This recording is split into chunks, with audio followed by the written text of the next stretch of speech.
Before we begin tonight's journey into one of history's most carefully hidden astronomical mysteries, I want to ask for your support in a few small ways that make a massive difference to this channel. If you're enjoying this content, please consider using your hype points on this video. It truly helps more than you could possibly know and allows us to keep bringing you these deep dive documentaries. If you're listening on Spotify, leaving a review helps us reach more listeners who love this kind of content. And here's something we always love seeing. Comment below what time it is where you are and where in the world you're listening from, but only if you want to share. We absolutely love seeing our global community and where everyone tunes in from around the planet. Finally, if you enjoy what we do here, please consider subscribing. It costs nothing but means everything to our ability to keep creating. Before we dive in, I want to give a special thank you to Dogface680 for suggesting this story idea. Your contribution helped make these stories possible, and we truly appreciate our community's input in shaping the content we create. Now, let's begin. The photograph was never supposed to leave the laboratory. Taken from a survey aircraft over the Guatemalan highlands in March of 1971, it showed what appeared to be a perfectly geometric arrangement of ancient structures, invisible from ground level, only revealed through infrared aerial imaging. The alignment was so precise, so mathematically deliberate, that the lead archaeologist on the project immediately requested the images be held from publication pending further analysis. That analysis never came. The project was quietly defunded 6 months later. The photographs were reclassified as preliminary survey data and buried in a university archive in Texas, where they remained untouched for 38 years. This is not a story about the end of the world. The Maya never predicted that. This is a story about something far stranger, far more unsettling, and far more carefully concealed by the institutions tasked with understanding our past. This is about what the Maya were actually tracking, what they were documenting with astronomical precision that exceeded any practical need for agricultural ritual, and why, in the modern era, certain discoveries about their purpose are reclassified, redirected, or simply allowed to disappear into institutional silence. The central question is simple, disturbing, and increasingly difficult to dismiss. What if the Maya were not waiting for the end of the world, but for something to return? What follows is the documentary trail of that question. A trail that begins with satellite imaging in the Cold War era, and leads to unexplained aerial phenomena reported at ancient sites in the present day. A trail marked by prestigious archaeologists who published career-making papers and then went silent. By astronomical data that was too precise to be ritual and too consistent to be coincidence. By institutional silence that speaks louder than any official statement ever could. This is the return interval. And the story begins not in ancient Mesoamerica, but in the offices of a remote sensing laboratory in Arizona in the spring of 1971. Chapter 1. A pattern. Noticed. Too late. The Landsat program changed everything, though no one realized it at first. Launched in July of 1972, Landsat 1 became the first civilian satellite designed specifically for Earth observation. It carried multispectral scanners capable of imaging the planet's surface in ways invisible to the human eye, revealing ancient riverbeds, buried roads, and structures hidden beneath jungle canopy for centuries. But before Landsat, there was the Aircraft Remote Sensing Program, a quieter initiative run jointly through NASA and several university partnerships. Between 1969 and 1973, dozens of survey flights crisscrossed Central and South America, using infrared and thermal imaging to map archaeological sites that had never been fully documented. The man who noticed the pattern was named William Harrington, a remote sensing specialist working out of the University of Arizona's Laboratory for Terrestrial Imaging. He was not an archaeologist. He was a geologist by training, hired to analyze soil composition and water retention in agricultural zones. His job was data processing, not interpretation. In the winter of 1972, Harrington was assigned to process imaging data from a series of flights over the Yucatan Peninsula and the Petén Basin in Guatemala. The flights had been commissioned by a consortium of universities studying ancient land use patterns among the Maya. Harrington's task was straightforward: clean the data, correct for atmospheric distortion, and prepare the images for the archaeologists. But Harrington was meticulous. He began overlaying the flight data with known astronomical tables, not because he suspected anything unusual, but because he wanted to test whether the imaging software could accurately detect solar alignments in ancient architecture, a known feature of Mayan construction. What he found stopped him cold. Across hundreds of kilometres, separated by dense jungle and centuries of abandonment, the major Mayan ceremonial centres aligned not just with solar events, equinoxes and solstices, but with far more complex celestial patterns. Structures at Tikal, Copan, Calakmul and Palong formed geometric relationships that corresponded to long-cycle planetary movements, specifically the synodic periods of Venus and Mars and the lunar standstill cycle that repeats every 18.6 years. Harrington was not trained to interpret this. He brought the findings to his supervisor, an archaeoastronomer named Margaret Curran, who had published extensively on Mesoamerican cosmology. Curran reviewed the data over the course of a weekend and returned on Monday with a single instruction: do not share this with anyone outside the immediate team. She then contacted a colleague at the Smithsonian Institution, a Mayanist named Gerald Hawkins, who had previously worked on the astronomical alignments at Stonehenge. Hawkins flew to Arizona within the week. He spent 3 days reviewing Harrington's overlays and running independent calculations. His conclusion, delivered in a private meeting with no official record, was unambiguous. The alignments were intentional, mathematically sophisticated, and designed to track celestial events across timescales far exceeding a human lifetime. The Mayan sites were not isolated ceremonial centres. They were nodes in a network designed for observation. Hawkins recommended immediate publication. Curran disagreed.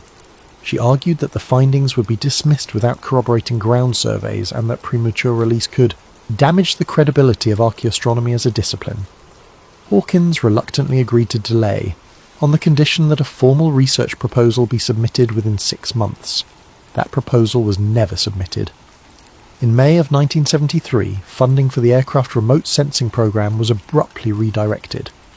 The imaging data from Central America was transferred to the Library of Congress as part of a general archive initiative and became effectively inaccessible to researchers without prior institutional clearance. Margaret Curran retired from the University of Arizona in 1975 at the age of 48, citing health reasons. She never published another paper.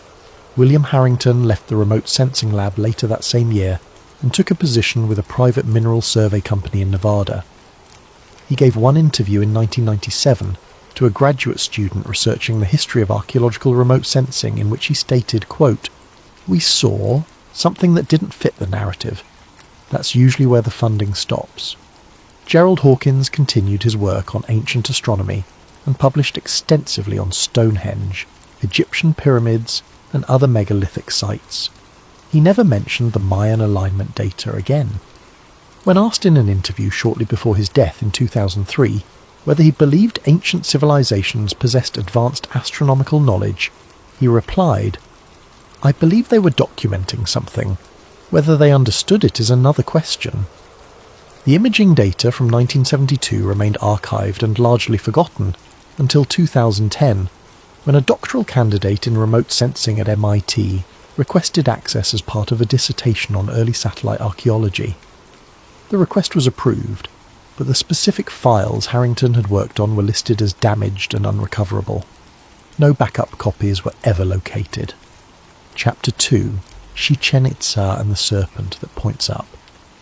Every year, tens of thousands of tourists gather at Chichen Itza on the spring and autumn equinoxes to witness the descent of Kukulkan, the feathered serpent god whose shadow appears to slither down the northern staircase of the pyramid known as El Castillo. It is one of the most celebrated examples of Mayan astronomical precision.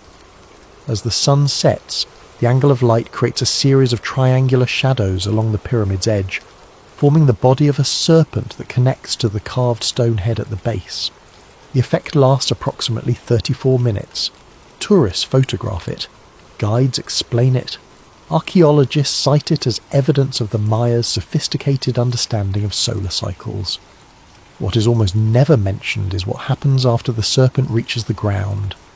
In the final 6 minutes of the phenomenon, as the sunlight fades and the serpent's shadow dissolves, a secondary alignment occurs. The head of the stone serpent at the pyramid's base does not face the plaza, as most assume. It is angled 11 degrees east of true north. This positioning aligns the serpent's gaze with a specific point on the horizon, a point that, on the equinox, corresponds precisely to the rising position of the star cluster known as the Pleiades. This alignment was first documented in 1976 by an archaeoastronomer named Anthony Aveni, working with a team from Colgate University. Aveni's published paper noted the Pleiades connection, but described it as symbolic, part of the broader Mayan association between the Pleiades and agricultural cycles. But Aveni's field notes, which were donated to the Colgate University archives after his retirement, tell a more uncertain story. In handwritten annotations dated October 1976, Aveni noted that the alignment was too precise for symbolic function, and questioned why the pyramid's architecture would encode a secondary celestial target that was invisible during the primary shadow event. He also noted something else. The Pleiades alignment only occurs on the equinox during a narrow historical window. Due to the precession of the Earth's axis, the rising point of the Pleiades shifts slowly over centuries. Aveni calculated that the pyramid's Pleiades alignment would have been exact during the late Classic Maya period, roughly between 600 and 900 of the Common Era. This suggested the pyramid was not built for general equinox observation. It was built for a specific astronomical moment, one that had already passed by the time the structure was completed. Or, as Aveni wrote in his notes, the alignment commemorates an event, not a cycle. Aveni never expanded on this observation in his published work. When asked in interviews about the Pleiades connection, he typically referred to it as an interesting detail, but not central to understanding Chichen Itza's purpose. In a 1998 interview for a documentary on ancient astronomy, he described the serpent phenomenon as a demonstration of solar knowledge and made no reference to stellar alignments, but others noticed. In 1983, a researcher named Linda Shealy, one of the foremost epigraphers of Mayan hieroglyphic writing, published a paper analysing inscriptions at Chichen Itza and other sites that referenced the Pleiades. Shealy's work revealed that the Maya referred to the Pleiades as the handful of stars and associated them with creation mythology, specifically the moment when the gods arranged the cosmos and set time in motion. Shealy noted that at multiple sites, the Pleiades were referenced not as agricultural markers, but as witnesses. The glyphs described them as watchers, or those who see from above. She concluded that the Pleiades held cosmological significance beyond agriculture, possibly representing divine observation or cosmic order. What Shealy did not publish, but mentioned in a lecture at the University of Texas in 1985, was that several inscriptions appear to describe the Pleiades not as fixed stars, but as something that moved. The glyphs referenced a return passage and a time of crossing, terms that did not align with the star's fixed position in the sky. Shealy's lecture was recorded, but the tape was never transcribed or archived. A partial transcript survives in the notes of a graduate student who attended. In it, Shealy is quoted as saying, "If I didn't know better, I would say these texts describe the Pleiades as a rendezvous point. Not a location in our sky, but a location something else used." She did not elaborate. The lecture series concluded shortly after, and Shealy returned to her work on Mayan kingship and political history. She died in 1998, widely regarded as one of the most important Mayanists of the 20th century. Her personal research files, including unpublished notes on the Pleiades inscriptions, were donated to the Mesoamerican Archive at the University of Texas. They remain accessible to researchers by appointment. However, according to the archive's access logs, the Pleiades files have been requested only twice since 2000, both times by researchers whose work was never published. At Chichen Itza, the equinox event continues. Guides explain the serpent's descent. Tourists take photographs, and every year, for 6 minutes after the shadow fades, the stone serpent's head points toward the Pleiades. toward the handful of stars the Maya called the Watchers. No one mentions it, but the alignment remains as precise as the day it was carved. Chapter 3. Venus. Data that doesn't fit ritual use. The Dresden Codex is one of only 4 surviving Mayan books, the rest having been destroyed during the Spanish conquest. It is held in the Saxon State and University Library in Dresden, Germany, where it has been since the 18th century. It is also one of the most studied documents in Mesoamerican archaeology, and it should not exist. Not because it is fragile or ancient, though it is both, but because the information it contains is far too precise for its supposed purpose. The Codex is most famous for its Venus tables, a series of pages that track the synodic cycle of Venus with extraordinary accuracy. The synodic period of Venus, the time it takes for Venus to return to the same position relative to Earth and the Sun, is approximately 584 days. The Dresden Codex records this cycle across multiple pages, accounting for cumulative drift and providing correction factors that allow the tables to remain accurate over centuries. This level of precision is not unusual in itself. Many ancient civilizations tracked Venus. The Babylonians did, the Egyptians did, the Greeks did. What makes the Dresden Codex unusual is the scale of the tracking and the corrections embedded within it. The Venus tables in the Codex do not just track individual cycles, they track the long-term relationship between Venus, Earth, and the Mayan calendar system across a span of several centuries. The tables account for irregularities in Venus's orbit, tiny variations caused by gravitational interactions with other planets, and include correction intervals to realign the calendar with observed reality.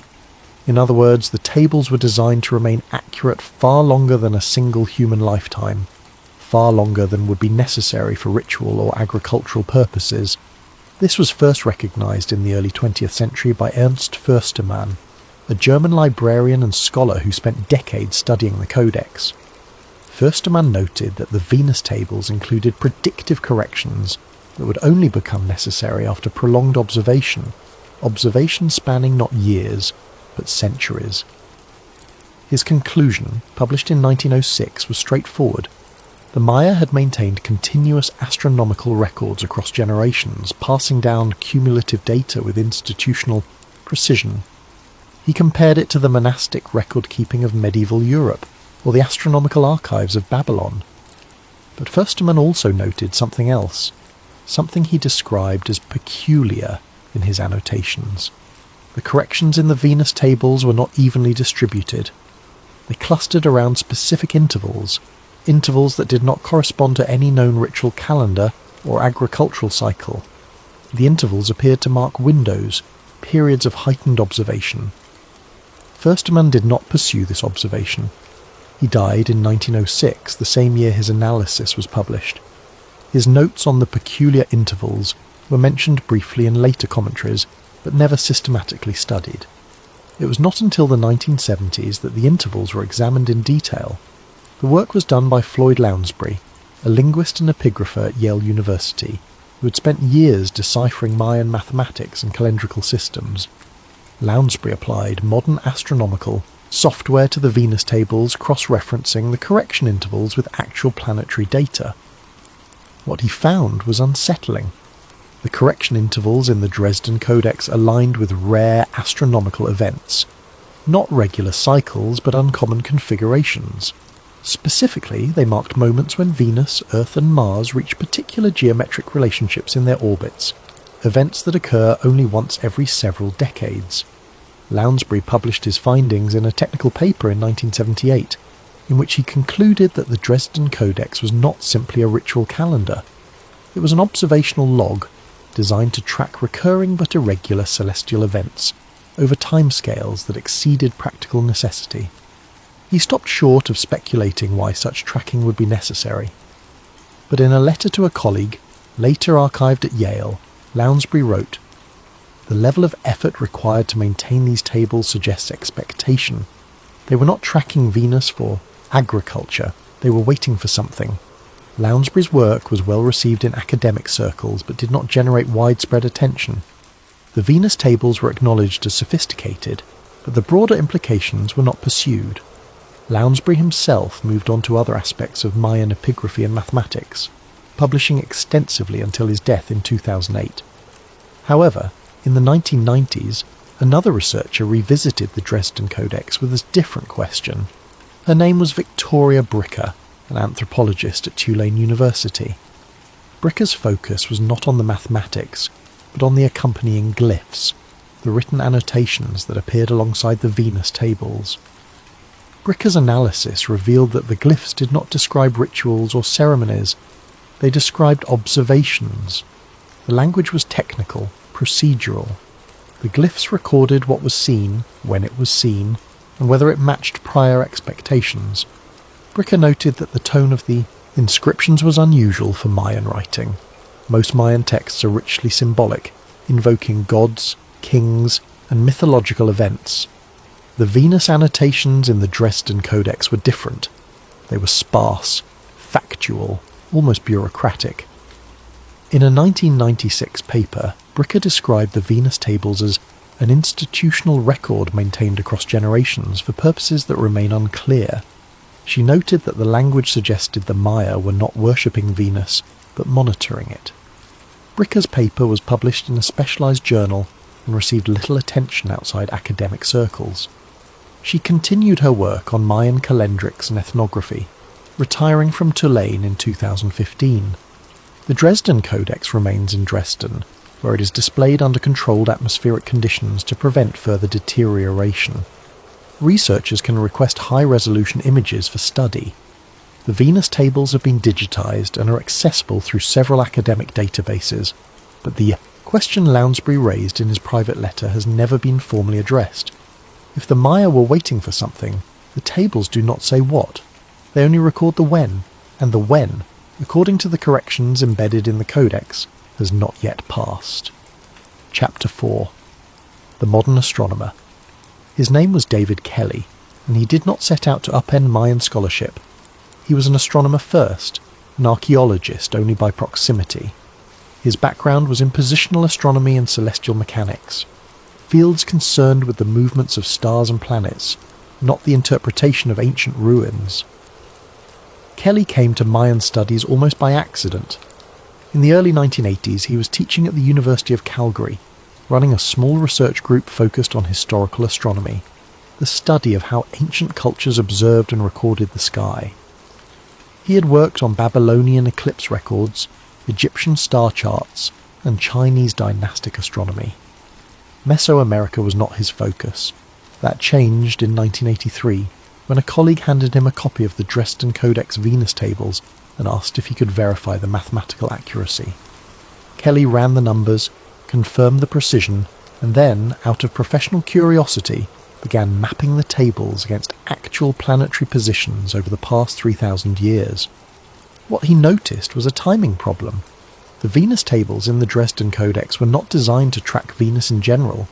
They were optimized for a specific observational context, one in which Venus, Mars and Earth reached recurring alignment windows that allowed for maximum visibility and predictability. These windows did not occur annually.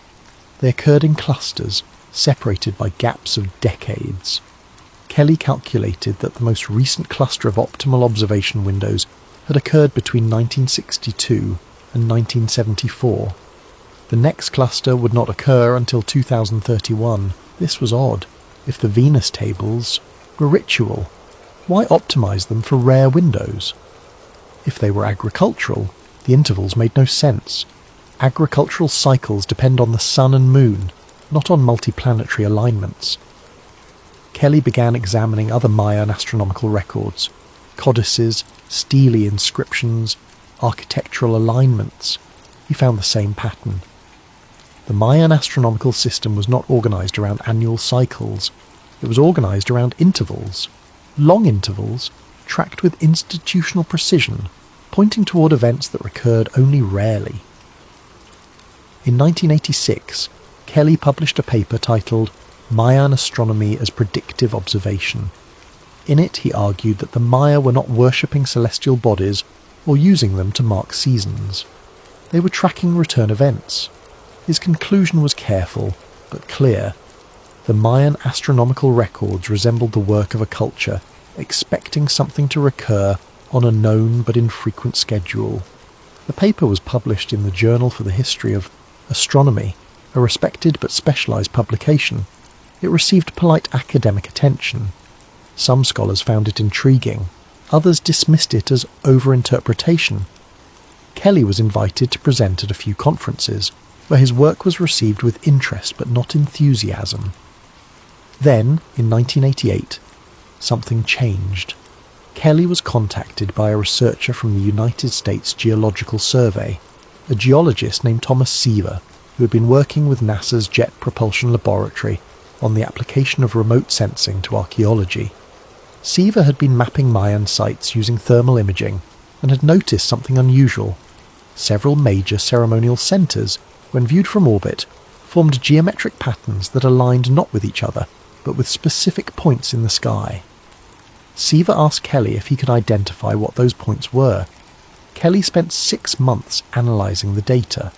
The points were not stars, they were coordinates, locations in the sky where certain planetary alignments became visible from Central America during the observation windows Kelly had identified.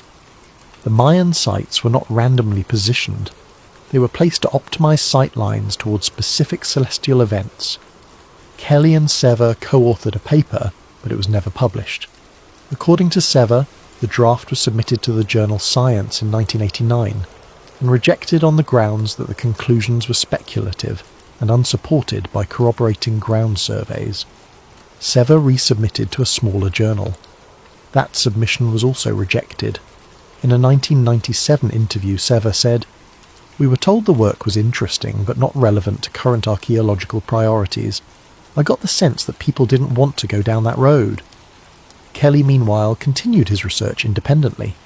He stopped submitting to journals and instead began compiling a comprehensive database of Mayan astronomical alignments, cross-referenced with planetary positions over a span of 5,000 years. He worked on this project for the next decade, largely in isolation. In 2004, Kelly gave a lecture at the University of Calgary in which he presented his findings.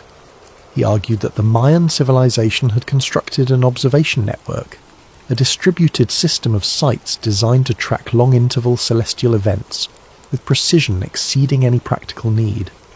He concluded by stating that the Maya appeared to have been documenting something, and that their records indicated that whatever they were documenting had not stopped. The lecture was attended by approximately 30 people, mostly graduate students and faculty from the astronomy and anthropology departments.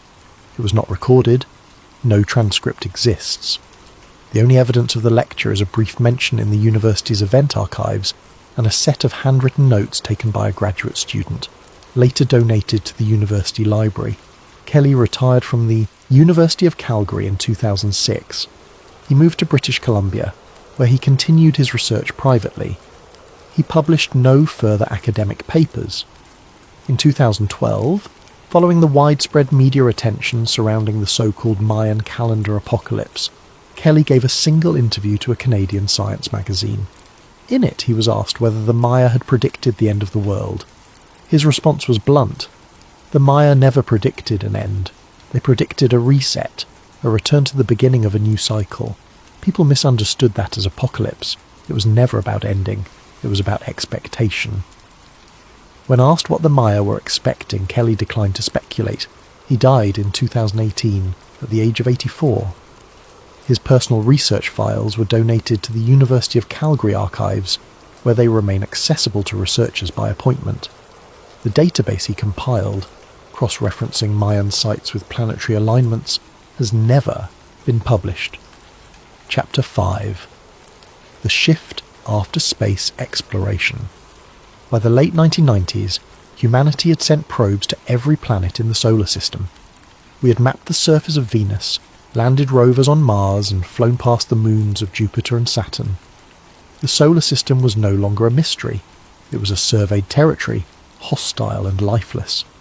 This had consequences for the study of ancient astronomy, and for the conspiracy theories built around it. For decades, speculative theorists had pointed to the Mayan obsession with Venus as evidence of extraterrestrial contact. The reasoning was straightforward. Why would a pre-industrial civilization track Venus with such precision unless they had a reason to believe something was there? The theory suggested that Venus had once been habitable, or that it served as a waypoint for visitors from elsewhere in the galaxy, or that the Maya had received direct knowledge from beings who travelled from Venus to Earth. These theories were widespread in popular literature from the 1960s through the 1980s. Books like Chariots of the Gods and The Serious Mystery built entire frameworks around the idea that ancient civilizations had been visited, taught, or even colonized by extraterrestrial intelligences who came from, or through, our neighbouring planets. But the Magellan mission to Venus, which mapped the planet's surface between 1990 and 1994, made those theories untenable. Venus was revealed as a hellscape, surface temperatures hot enough to melt lead, atmospheric pressure 90 times that of Earth, and clouds of sulfuric acid. There was no water, no breathable atmosphere, no possibility of life as we understand it, not now and not in any recent geological past. The images from Magellan were widely published. For anyone paying attention, the message was clear. Venus was not, and had never been, a place anyone could visit. The popular extraterrestrial theories collapsed, or rather, they evolved. By the late 1990s, a new interpretation began to circulate in fringe academic and online communities. The argument was this: Venus itself was not the destination. It was a marker, a reference point. The Maya were not tracking Venus because anything was there, but because Venus was being used by something else as a navigational coordinate. This theory required a conceptual shift. Instead of asking why the Maya cared about Venus, the question became, what were the Maya helping someone else track? The theory proposed that the Venus tables in the Dresden Codex were not religious texts or agricultural tools, but coordination schedules. The precise intervals, the corrections for long-term drift, the clustering of observations around rare planetary alignments. All of this made sense if the Maya were maintaining a schedule on behalf of something that needed to know when certain celestial conditions would repeat. This idea was not taken seriously in academic circles. It was published in self-published books, discussed on early internet forums, and referenced in fringe documentaries. It had no institutional support, no peer review, no credible evidence. But it had one uncomfortable feature. It fit the data better than the ritual explanation. If the Maya were tracking Venus for agricultural reasons, the precision was absurd. If they were tracking it for religious reasons, the institutional continuity across centuries made little sense. Religious practices change, priesthoods rise and fall, dynasties collapse. Yet the Venus tables in the Dresden Codex show no interruption, no deviation. The observations continued, generation after generation, with mechanical consistency. That kind of consistency suggests obligation, or instruction. The theory gained traction not because it was proven, but because the alternative explanations had grown thin. Archaeologists continued to describe Mayan astronomy as ritual, but the ritual, explanations were increasingly strained. Why maintain corrections for centuries if the goal was symbolic? Why encode architectural alignments that only worked during rare multiplanetary configurations? In 2002, a researcher named John Carlson, director of the Center for Archaeastronomy, published a paper in which he argued that Mayan astronomy was best understood as practical observation for non-practical purposes. He acknowledged that the precision exceeded any known function, but concluded that this was simply a reflection of Mayan intellectual achievement. It was a respectful answer. It was also, by Carlson's own admission, incomplete. In a 2009 interview, Carlson was asked why the Maya would dedicate such enormous resources to tracking planets with no apparent benefit. His answer was measured. We assume there was no benefit because we don't know what the benefit was. That doesn't mean there wasn't one. By the 2010s, the extraterrestrial interpretation had shifted again. Venus was no longer seen as the origin point. It was seen as the clock. The Maya were not contacted by beings from Venus. They were taught to watch Venus because Venus, in its predictable orbital relationship with Earth and Mars, created windows, moments when something could move through the solar system with minimal gravitational interference. This version of the theory did not require believing Venus was habitable. It only required believing that someone at some point had taught the Maya to track the schedule, and that whoever had taught them expected to return. Chapter 6. The Year. Everyone misunderstood. December 21st, 2012 came and went. The world did not end. The sun rose. The Maya long count calendar completed its 13th Baktun, a cycle of approximately 5,125 years, and rolled over into the 14th. Media outlets that had spent months speculating about apocalypse quietly moved on. The story became a punchline. Mayan scholars, who had spent years explaining that the Maya never predicted an end, were largely ignored. But among those who had been paying close attention to Mayan astronomy, the date was not a disappointment. It was a confirmation. The completion of the 13th Baktun was not an ending. It was a marker, a reset point in the cyclical calendar system. The Maya never described it as catastrophic. The inscriptions that reference the date describe it as a moment of renewal, a return to the beginning of the count. The misunderstanding was not accidental. It was rooted in a fundamental misreading of how the Maya understood time. Western linear time moves in one direction, past to present to future. Events happen once. History does not repeat. The Maya did not think this way. Mayan time was cyclical, layered, and recursive. Events recurred, patterns repeated. The calendar was not a countdown to an endpoint. It was a system for tracking when cycles aligned, when conditions returned, when the same celestial geometry repeated. The long count calendar was one layer of this system. The Tzolk'in and Harb calendars were others. Together, they formed a complex interlocking mechanism that allowed the Maya to track time across multiple scales: daily, yearly, generational, and cosmological. The 13th Baktun marked the completion of one grand cycle and the beginning of another. From a Mayan perspective, this was not an end. It was a moment of alignment, a return to starting conditions. And if you were tracking something that moved according to long cycles, a reset point would be critical. It would mark the beginning of a new observation window. This interpretation was not widely discussed in 2012, but it was noted by a few researchers who had studied Mayan astronomy in depth. One of them was a scholar named Gerardo Aldana, a professor of Chicana and Chicano studies at the University of California, Santa Barbara, with a focus on Mayan mathematics and astronomy. In a paper published in 2014, Aldana argued that the 2012 date had been misunderstood not just by the public, but by scholars. The inscriptions describing the Baktun transition did not describe an apocalypse. They described an expectation, a return. Aldana noted that several Mayan texts, including inscriptions at the site of Tortuguero, referenced the completion of the 13th Baktun as a moment when the god will descend, or the witness will return. These phrases had been interpreted as mythological, references to divine kingship or cosmological symbolism. But Aldana pointed out that the language was not metaphorical, it was procedural.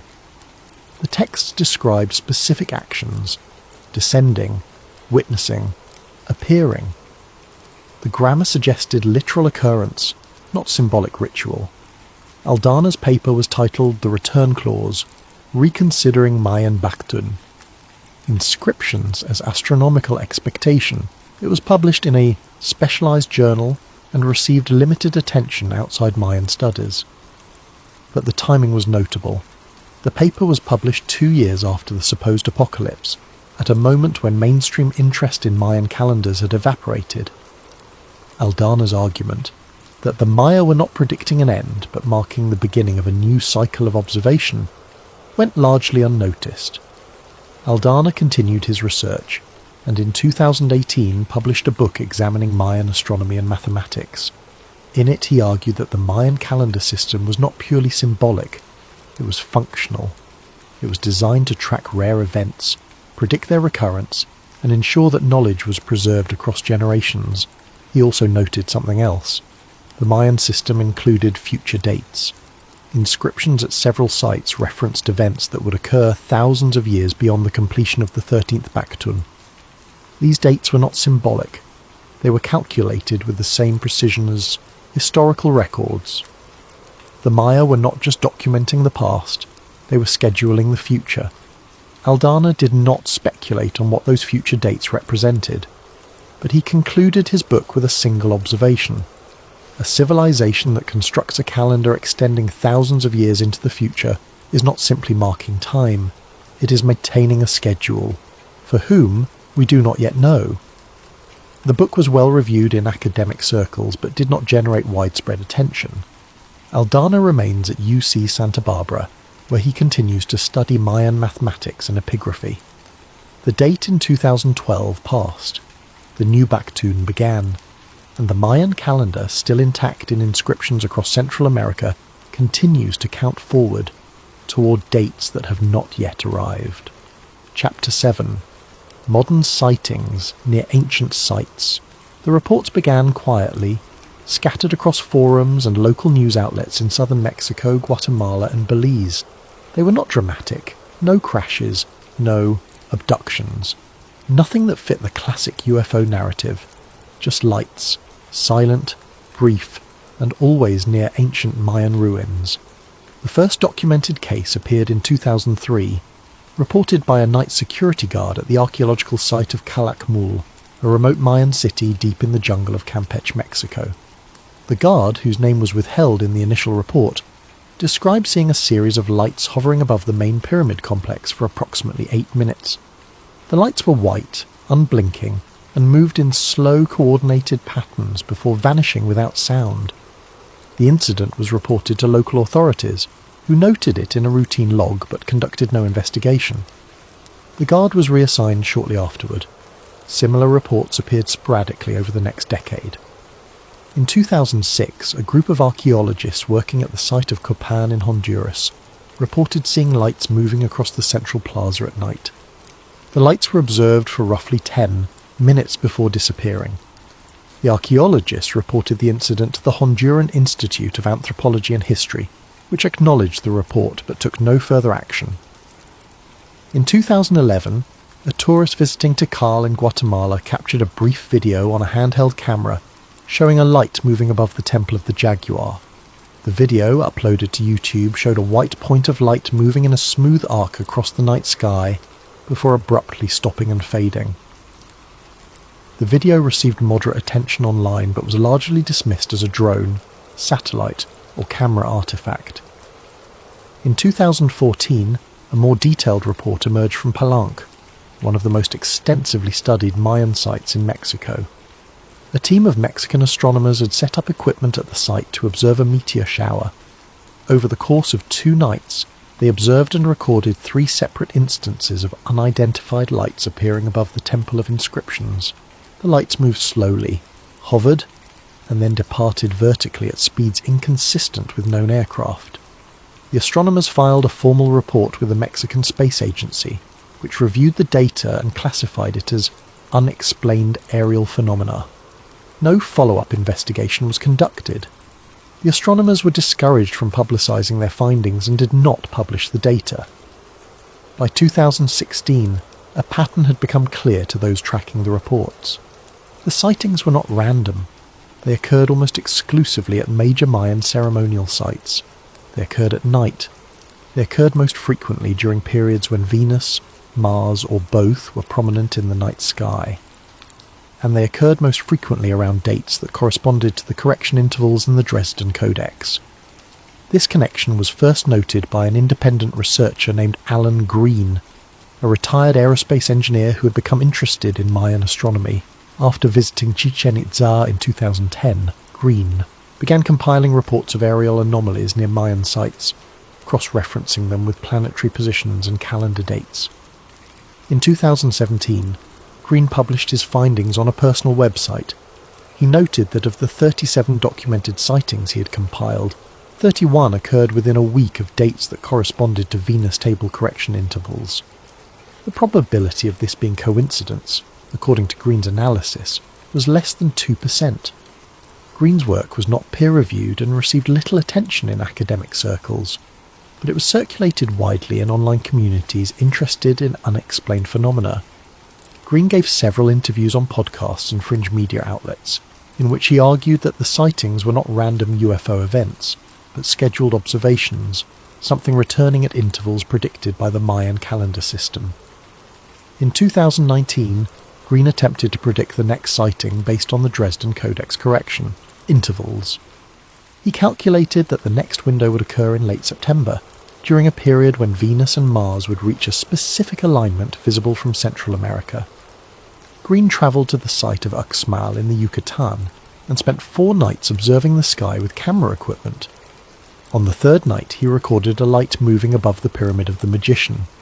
The light appeared at approximately 11:47 in the evening, moved in a slow arc across the site, and disappeared after 6 minutes. Green uploaded the footage to his website. The video showed a point of light, steady and white, moving at a consistent speed before fading. The footage was analysed by several independent researchers who confirmed that the light did not match the movement profile of satellites, aircraft or drones. No official explanation was provided. Green continued his work until his death in 2022. His website remains online, maintained by a colleague, and contains the most comprehensive public archive of sighting reports near Mayan sites. The reports have not stopped. In 2023, guards at the site of Caracol in Belize reported seeing lights on 3 separate occasions, all during periods of Mars prominence. In 2024, a research team at Yachilan in Mexico observed a light hovering above the site for 12 minutes before departing. None of these incidents have been investigated by government agencies. None have been explained, and all of them occurred near sites where the Maya once tracked the sky with instruments we still do not fully understand. The lights are brief, silent, and they continue to appear, just as the calendar said they would. Chapter 8. The Suppressed Interpretation. The academic community has rules, not written but understood. There are topics you can study and topics you cannot, or rather, topics you can study, but only if you frame them correctly. Straying from acceptable framing does not result in immediate censure. It results in something quieter, withdrawn funding, rejected publications, the slow erosion of institutional support. Extraterrestrial interpretations of ancient civilizations fall firmly into the forbidden category, not because the possibility is considered impossible, but because the topic has been poisoned by decades of pseudo-scientific speculation. Serious researchers avoid it, not out of intellectual dishonesty, but out of professional survival. But there have been exceptions. Researchers who, intentionally or not, touched the question, and then disappeared from public discourse. One was a Belgian archaeologist named Henri Neuville, who worked extensively on Mayan epigraphy in the 1970s and 80s. Neuville was a respected scholar, published frequently, and was considered a leading expert on Mayan inscriptions related to cosmology and creation mythology. In 1989, Neuville was invited to present at a conference in Mexico City on Mesoamerican astronomy. His presentation, titled The Mayan Record as Institutional Continuity, argued that the Mayan astronomical system was not developed independently within Mayan civilization, but appeared suddenly, fully formed, with no developmental precursor. Neuville pointed out that other ancient astronomical systems, Babylonian, Egyptian, Chinese, showed clear developmental arcs. Early records were crude, improving over centuries as techniques refined and knowledge accumulated. The Mayan system showed no such progression. The earliest astronomical records were already sophisticated, already precise, already accounting for long-term cycles and corrections. Neuville's conclusion was carefully worded. The Mayan astronomical system suggested transmission of knowledge rather than independent discovery. He did not speculate on the source. The presentation was not well received. Neuville was accused of promoting diffusionist theories, of undermining indigenous, intellectual achievement, of making claims unsupported by evidence. He was not invited to present at future conferences. His subsequent papers were rejected by major journals. Neuville published one final paper in 1992. a technical analysis of Mayan eclipse records, which made no reference to his earlier work. He retired from the University of Brussels in 1994 and published nothing further. A similar trajectory occurred with an American archaeoastronomer named Marion Hatch, who worked on Mayan sites in Guatemala during the 1990s. Hatch's research focused on the alignment of ceremonial architecture with celestial events, and she published several well-regarded papers on the subject. In 2001, Hatch gave a lecture at a small academic conference, in which she discussed what she called observational redundancy at Mayan sites. She noted that many structures were aligned to track the same celestial events, even when separated by hundreds of kilometres. This redundancy, Hatch argued, suggested the sites were part of a coordinated network rather than independent ceremonial centres. Hatch went further. She suggested that the redundancy implied external instruction, that the Maya were not designing these alignments independently, but were following a template provided from elsewhere. She did not say where elsewhere was, but the implication was clear. Hatch's lecture was not recorded, but a summary appeared in the conference proceedings. Her next grant application, submitted 6 months later, was rejected. She applied twice more over the following year. Both rejections cited lack of novelty and speculative conclusions. Hatch left academia in 2004 and now works as a consultant for cultural heritage preservation. She has not published research on Mayan astronomy since. There are others. A German researcher named Klaus Richter, who published a paper in 2007 arguing that the Dresden Codex showed signs of external editorial consistency, suggesting it had been maintained according to guidelines that did not originate within Mayan culture. Richter's paper was published in a minor journal and received no citations. He moved to private research shortly afterward. A Mexican archaeologist named Sofia Paredes, who noted in a 2013 paper that certain Mayan inscriptions used technical language that appeared borrowed rather than native, as though describing concepts introduced from outside Mayan linguistic tradition. Paredes' paper was criticised for overinterpretation, and she shifted her research focus to pottery. The pattern is consistent. Researchers who suggest the Mayan astronomical system was influenced, instructed, or coordinated from an external source face professional consequences. Not dramatic, not immediate, but effective. The acceptable narrative is this: the Maya developed their astronomical knowledge independently over centuries through careful observation and intellectual brilliance. This narrative is respectful, empowering, and probably true in most respects. But it does not explain the sudden appearance of a fully realised system. It does not explain the institutional continuity across centuries. It does not explain the precision that exceeded necessity, and it does not explain why the corrections in the Dresden Codex were designed to remain accurate far into the future, a future the Maya would never see. The researchers who pointed this out were not wrong. They were simply unwelcome, and so the interpretation that fits the data, that the Maya were maintaining something on behalf of something else, remains unspoken in academic circles, not because it has been disproven, because it cannot be said. Chapter 9. The Star Gods Reframed. In Mayan cosmology, the gods were not rulers, they were witnesses. This distinction is critical, and it has been lost in most popular retellings. The Popol Vuh, the Mayan creation text, preserved by the Quiche people of highland Guatemala, describes the gods as entities who observe, who test, who measure. They do not command, they do not conquer, they watch, and they judge whether creation has unfolded correctly. The creation of humanity, according to the Popol Vuh, was not an act of love or divine will. It was a process of refinement.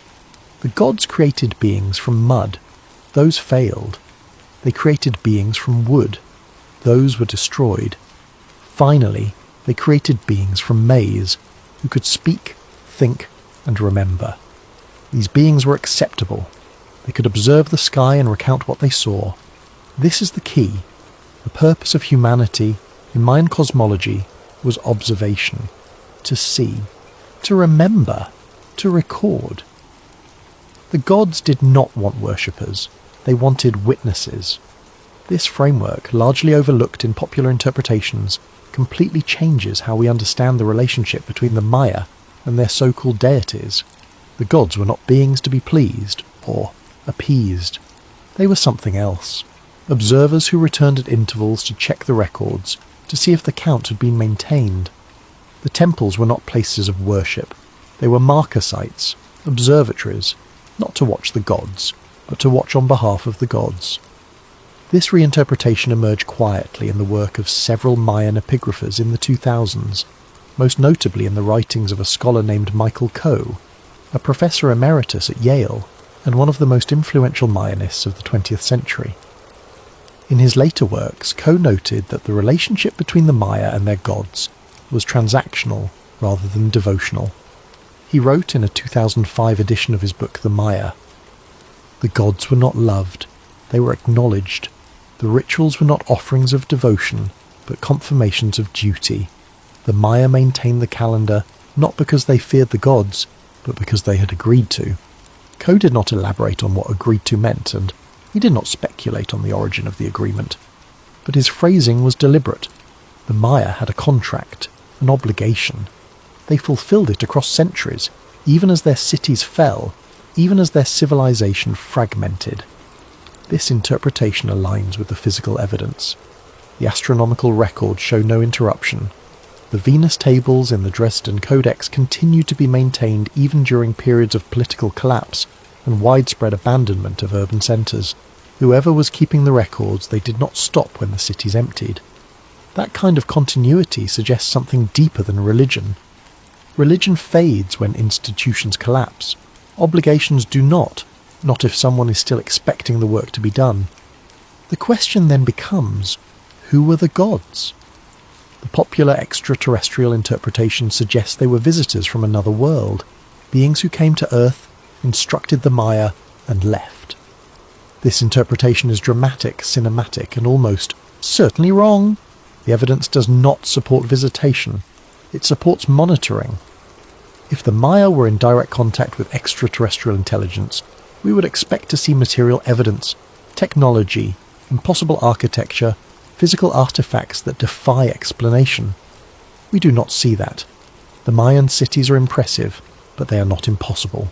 The astronomical records are sophisticated, but they are not beyond human capability, if that capability is directed, instructed, and sustained.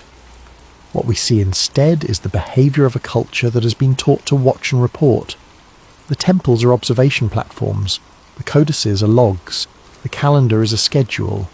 The star gods, in this framework, are not invaders or saviours, they are field researchers, and the Maya were their research assistants, maintaining continuity, recording data, ensuring that observations were made when the schedule required it. This interpretation is not comforting. It does not cast humanity as chosen or special. It casts us as participants in something we do not control and may not fully understand. But it fits. It explains the precision without requiring impossible technology. It explains the institutional continuity without requiring religious fervour. And it explains the future dates in the calendar, because the observers are not finished. They are still checking in. The Maya documented them, not as gods to be worshipped, but as entities to be acknowledged, entities who return, entities who expect the records to be kept, and the records are still being kept, by archaeologists who excavate the ruins, by astronomers who study the alignments, by researchers who decode the codices. We are still doing the work the Maya began. We just no longer know why. Chapter 10. Why contact was never the goal. The central assumption of most extraterrestrial contact theories is that contact would be dramatic, intentional, and interactive. Ships would land, messages would be sent, communication would occur. This is the framework of science fiction, and it has shaped how we imagine first contact. But that assumption may be wrong. If an intelligence wanted to study Earth over long timescales, centuries, millennia, direct contact would be counterproductive. Contact introduces variables. It changes the system being observed. Any intervention, no matter how subtle, alters the natural development of the observed culture. A better method would be passive observation, conducted at intervals, With minimal interference, you would not land, you would not communicate, you would simply observe, record, and return. And if you needed observations made during periods when you were not present, you would teach a local population to make those observations for you. You would give them just enough knowledge to maintain the records, astronomy, mathematics, calendrical systems, and then you would leave, knowing they would continue the work in your absence. This is not speculation. This is how long-term ecological and anthropological studies are conducted on Earth. Researchers do not remain in the field continuously.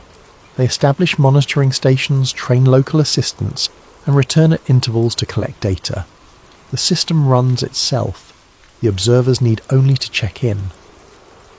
The Mayan civilization, viewed through this framework, begins to look less like a culture contacted by extraterrestrials and more like a culture that was part of a long-term monitoring program. The astronomical records are too precise for ritual. The continuity is too consistent for religion. The future dates are too distant for practical use. But all of it makes sense if the Maya were maintaining observational data on behalf of something that expected to return. The question is, what were they observing? The obvious answer is themselves, or rather, us, humanity. The Maya were not tracking planets for the sake of astronomy. They were tracking conditions, planetary alignments, celestial windows that allowed for optimal observation of Earth from a distance. If you wanted to observe a planet without being detected, you would not orbit continuously. You would observe during windows when gravitational interference from other bodies was minimized, when certain planetary alignments provided optimal sightlines, when your presence would be brief and easily dismissed. You would schedule your observations, and you would teach the local population to track the schedule, so that even if they did not understand why, they would know when you would return. The Dresden Codex, in this interpretation, is not a religious text. It is a field manual, a schedule of observation windows maintained across generations, ensuring continuity even when the original observers are long gone. The Maya fulfilled their role. They kept the schedule, they maintained the records, and when their cities collapsed, when their population dispersed, the knowledge did not die. It was preserved in codices, in inscriptions, in the alignments of ruined temples. It was preserved because someone expected to come back and check. This is why contact was never the goal. The observers were not interested in changing us, teaching us, or communicating with us. They were interested in watching us, across centuries, across the rise and fall of civilizations, tracking long-term patterns that only become visible over timescales, far exceeding a human lifetime. The Maya are gone, but the system remains. The temples still align with the stars. The codices still predict planetary positions centuries into the future. The calendar still counts forward, marking dates that have not yet arrived, and the sightings continue, brief, silent, near the ancient sites, always during the windows the calendar predicted. We are still being watched. We have always been watched. The Maya knew this. They wrote it down. They built monuments to mark it, and then they disappeared, leaving behind the schedule. The observers do not need to announce themselves. They need only to return, check the data, and leave. They have been doing this for millennia, and if the calendar is correct, they are not finished. The next major alignment window occurs in 2031. The Dresden Codex marks it as a correction interval, a reset, a moment when the cycle repeats and observation resumes. We do not know what will be observed. We do not know who is observing, but we know, with uncomfortable precision, when they will return, because the Maya told us, and we have spent centuries trying not to believe them. Epilogue. The sky. The Maya never stopped watching. Every day, thousands of tourists visit the ruins at Chichén Itzá, Tikal, Palenque, and Copan. They photograph the pyramids, walk the plazas, listen to guides explain the astronomical sophistication of the Maya. They are told about the calendar, the Venus tables, the equinox alignments. They are told the Maya were brilliant astronomers, visionary mathematicians, master architects. All of this is true, but it is not the whole truth. At night, after the tourists leave, the sites fall silent, the lights dim, The stone structures stand alone under the same sky the Maya once watched with such obsessive institutional precision. And sometimes in the darkness lights appear. They move slowly, they hover, they watch. No one mentions this during the day. It is not part of the tour, it is not in the guidebooks. But the guards know, the researchers know. The people who spend enough time at these sites, who stay through the night, who watch the sky the way the Maya once did, they know. Something is still watching, just as it always has, just as the calendar said it would. The Maya did not build their temples to reach the gods. They built them so the gods could find them, so that when the observers returned, the markers would still be there, pointing to the same stars, the same planets, the same celestial coordinates. The Maya are gone, but the markers remain, and the schedule continues. We are the inheritors of a system we did not create and do not fully understand. We excavate the ruins, decode the inscriptions, and study the alignments. We think we are uncovering the past, but we are also maintaining the present. We are keeping the records. We are ensuring continuity, just as the Maya did, just as someone long ago taught them to do. The sky has not changed. The cycles have not stopped. The planetary alignments continue, predictable and precise, just as the Dresden Codex calculated centuries ago. And somewhere, in the darkness above, something is still watching, waiting for the next window, the next alignment, the next return. The Maya never said the gods would speak. They never said the gods would intervene. They only said the gods would return. And the calendar, still counting forward into a future we have yet to reach, says the same thing.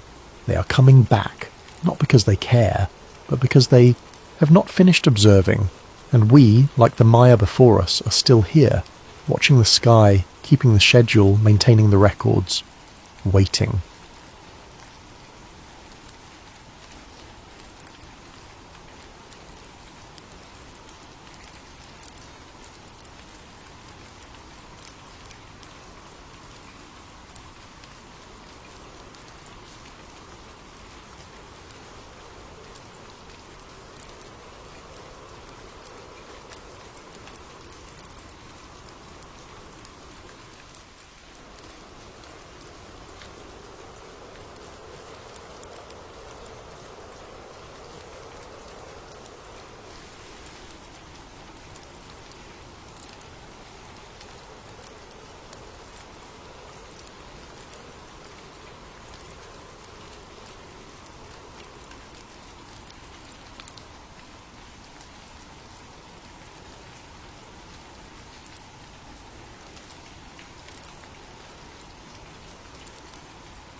Before we dive into tonight's story, if you're enjoying the content here on Sleep Theories, consider using your hype points on this video. It really helps us continue bringing you these deep dive investigations into the mysteries that keep us wondering. And if you'd like, drop a comment letting us know what time it is where you are and where in the world you're listening from. We absolutely love seeing where everyone is tuning in from across the globe. No pressure though, only if you want to share. Now let's get into something that might change how you think about what's beneath our feet. There's a single frame of VHS footage that refuses to leave my mind. A middle-aged man standing at a podium in Denver. The year is 1995. His hands shake slightly as he holds the microphone, but not from nervousness. These are the tremors of someone whose nervous system has been fundamentally damaged, whose body carries the physical evidence of trauma that most people couldn't survive. Behind him, a grainy projection shows geological cross-sections of northern New Mexico, layers of sediment and rock with annotations in his own handwriting. He's talking about underground bases, about things he claims to have seen with his own eyes. about a firefight that supposedly happened 16 years earlier in tunnels that officially don't exist. His name was Phil Schneider. The quality of the tape is terrible, degraded by time and multiple duplications, but you can still see the surgical scars on his hands where fingers used to be. You can still hear the conviction in his voice when he describes the smell of the tunnels, the sound of weapons fire echoing through chambers carved from living rock, the bodies of colleagues who never made it back to the surface. 1 year after this lecture, he would be found dead in his apartment in Wilsonville, Oregon, a catheter hose wrapped around his neck so tightly that it took considerable force. The official ruling: suicide. His hands, the same hands that were missing multiple fingers, allegedly managed to strangle himself with enough pressure to crush his larynx. The people who knew him said Phil Schneider was many things, but he wasn't suicidal. He was angry. He was determined. He was convinced that the public deserved to know what their government was doing in the deep places of the earth.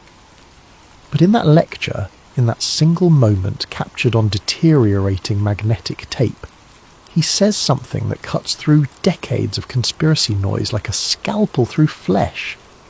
He leans into the microphone and his voice drops to almost a whisper, as if he's afraid of being overheard even in a public venue. They're still there, under Archuleta Mesa, still working, still waiting. The camera wobbles, someone in the audience coughs.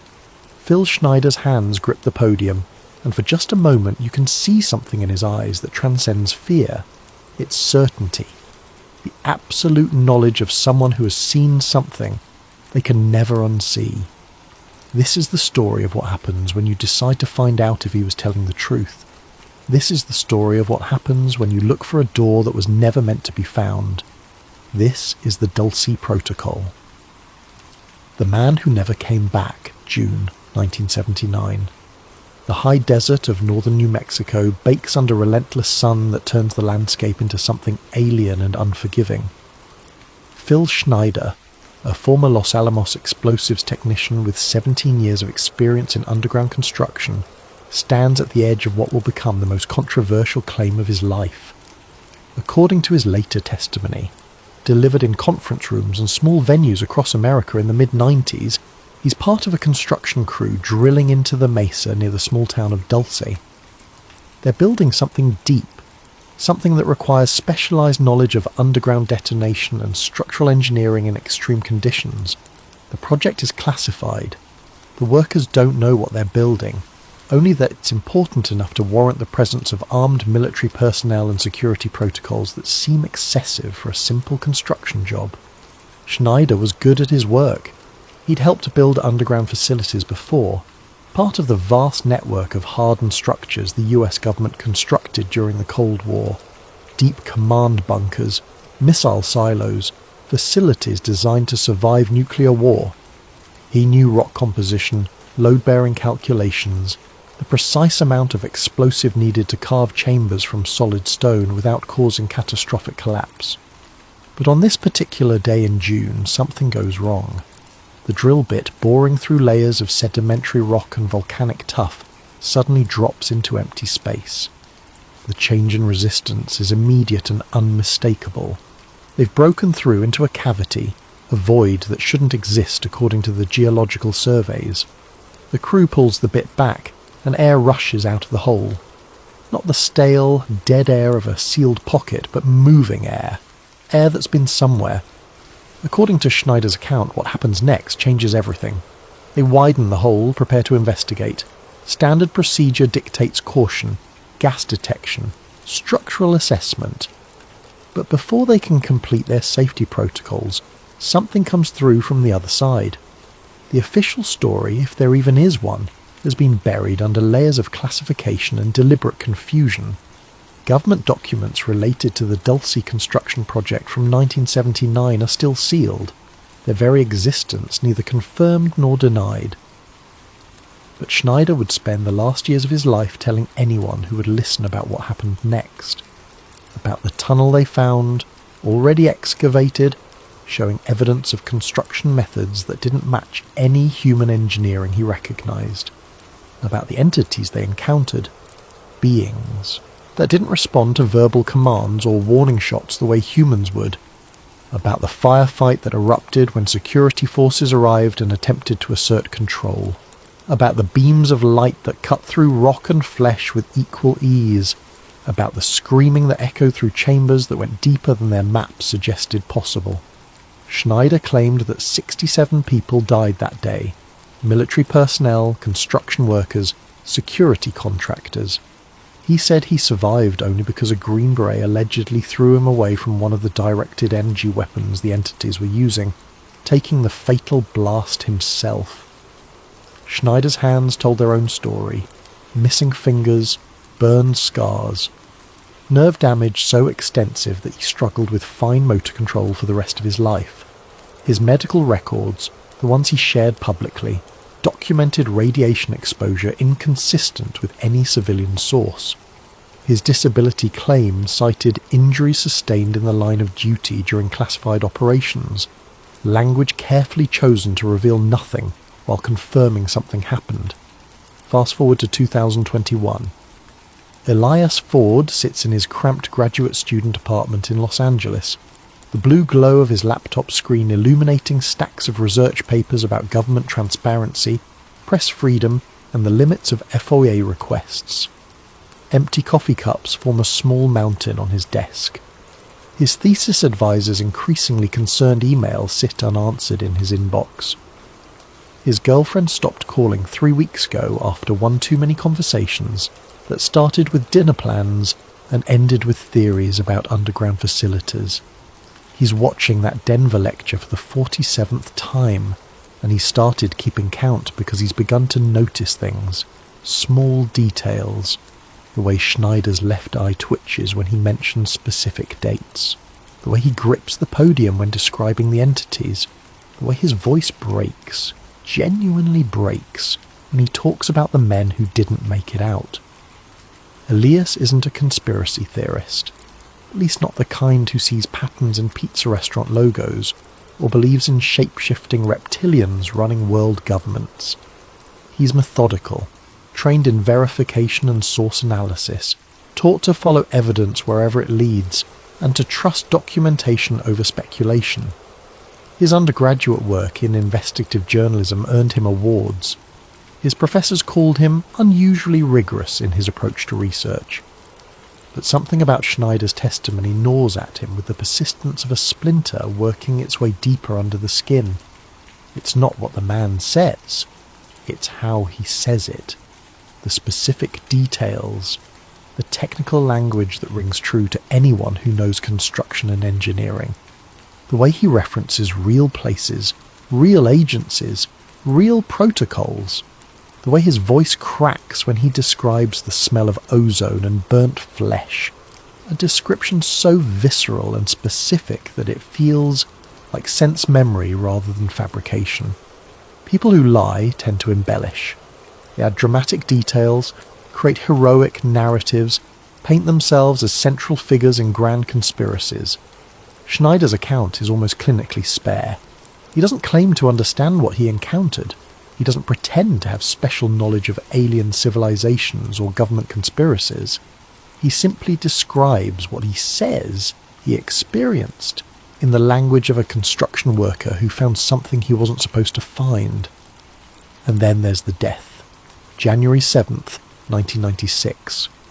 Phil Schneider found dead in his apartment after being missing for several days. The autopsy report, publicly available, notes the catheter hose wrapped around his neck with enough force to crush the hyoid bone and thyroid cartilage. The medical examiner ruled it suicide, but Elias has read that autopsy report a dozen times, and the details bother him. Schneider's hands, already damaged and missing fingers, would have struggled to generate the force necessary for that kind of strangulation. The positioning of the ligature suggested pressure applied from behind and above, awkward for self-infliction. There were no drugs in his system, no alcohol, nothing to suggest impaired judgment or suicidal ideation. Friends and family insisted Schneider was preparing for more lectures. He had bookings scheduled. He was working on a presentation about government black budgets. He told multiple people he had more information to share, documents he was still organising. Then he was dead, and the narrative shifted from whistleblower to troubled man who took his own life. Elias makes a decision that will unravel his life, though he doesn't know it yet. He's going to find out what really happened at Dulce. He's going to treat this like a real investigation, following evidence, tracking down sources, building a case that can withstand scrutiny. He's going to assume Schneider was telling the truth and see where that assumption leads. It's 2 a.m. when he creates a new folder on his laptop, Dulce Protocol.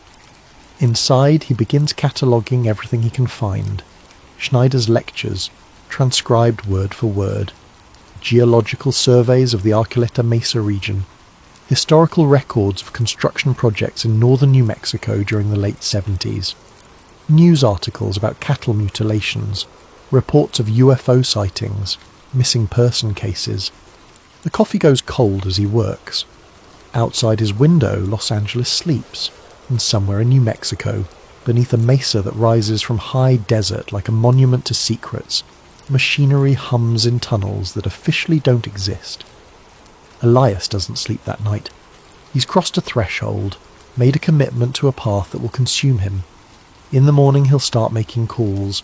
He'll reach out to witnesses, researchers, anyone who might remember the events of 1979. But for now, he watches the lecture one more time. Phil Schneider's damaged hands gripping the podium, his voice carrying the weight of truth that no one wants to hear.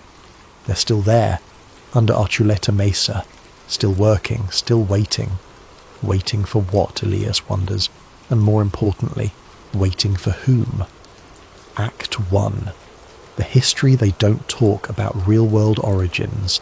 Every conspiracy theory has an origin point, a moment where documented reality blurs into speculation, where the solid ground of verifiable fact gives way to the quicksand of possibility. For Dulce, that moment begins not with a dramatic revelation, but with routine police work in a place most Americans couldn't find on a map. October 1967. The town of Dulce, population roughly 2,000, sits in the high country of northern New Mexico like a secret the landscape is trying to keep. It's Jicarilla Apache Reservation land, a place of stunning vistas and deep cultural significance, where the modern world sits uncomfortably alongside traditions that stretch back centuries. The town itself is small, the kind of place where everyone knows everyone, where the arrival of strangers is noticed and remembered.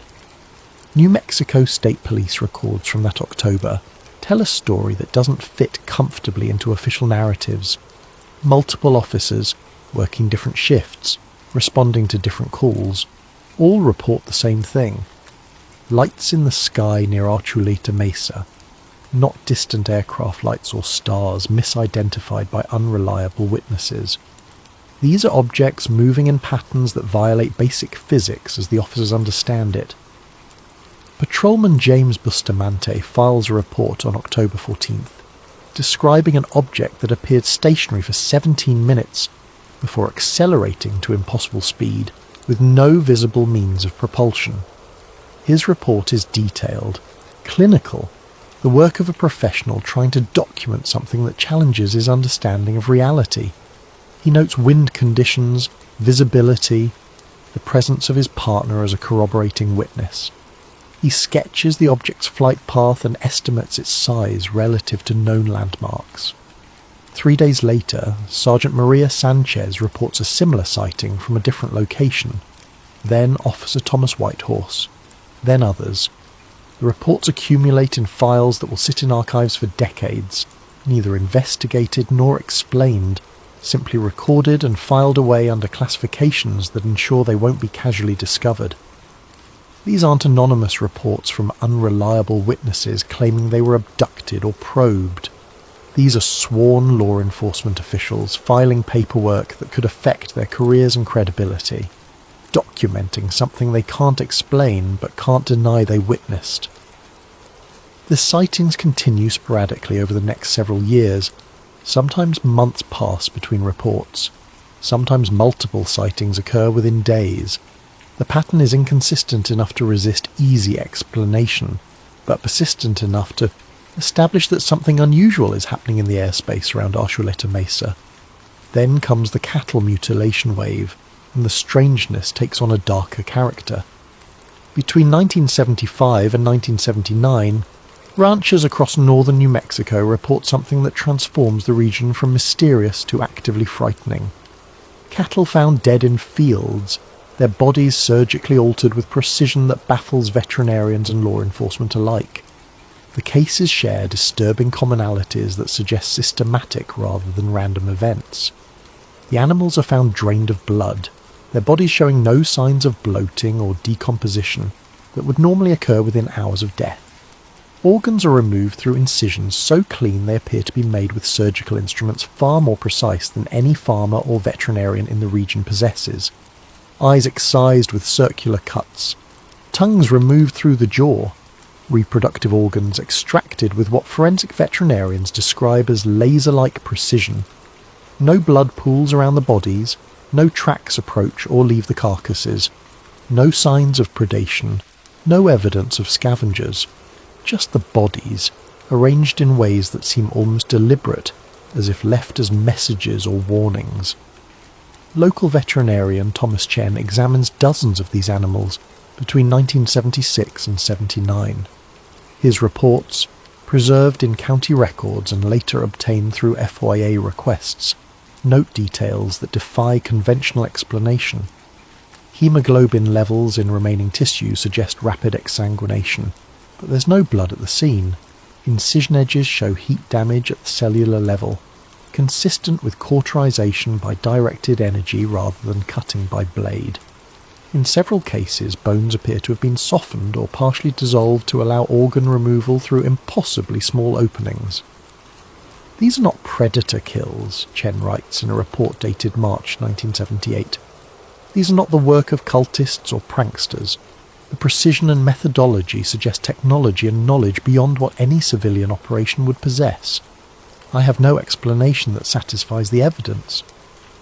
In March of 1979, the phenomenon reaches a crescendo. Local rancher Manuel Gomez discovers 17 mutilated cattle on his property over a span of 8 days. The animals represent a significant portion of his herd, thousands of dollars in losses that insurance refuses to cover, because no one can determine the cause of death. Gomez is the third generation of his family to work this land. He knows cattle. He knows predators. He knows what natural death looks like. What he finds in his fields is something else entirely. He calls the sheriff. He calls the state police. He calls federal authorities. A team from the FBI's Albuquerque field office arrives to investigate, part of a broader multi-state effort to understand the cattle mutilation phenomenon that's been terrorizing ranchers across the Southwest. The FBI reports, later released through FOI gay requests after decades of classification, make for disturbing reading. Special agents document incision patterns, tissue samples, the complete absence of forensic evidence that would normally accompany either human or animal predation. They interview ranchers, veterinarians, local law enforcement. They consult with pathologists and forensic specialists. Their conclusions are carefully worded, written in the bureaucratic language designed to convey information without making inflammatory statements. But one phrase appears 17 times across multiple reports, always in quotes, as if the agents writing the reports want to distance themselves from the implications. Cutting instruments of unknown origin. Unknown origin. Not advanced surgical tools, not specialized equipment. Unknown origin, as if the FBI, with all its resources and expertise, cannot identify what created these precise, cauterized incisions in dead cattle across the American Southwest. The mutilation wave creates a climate of fear in rural New Mexico.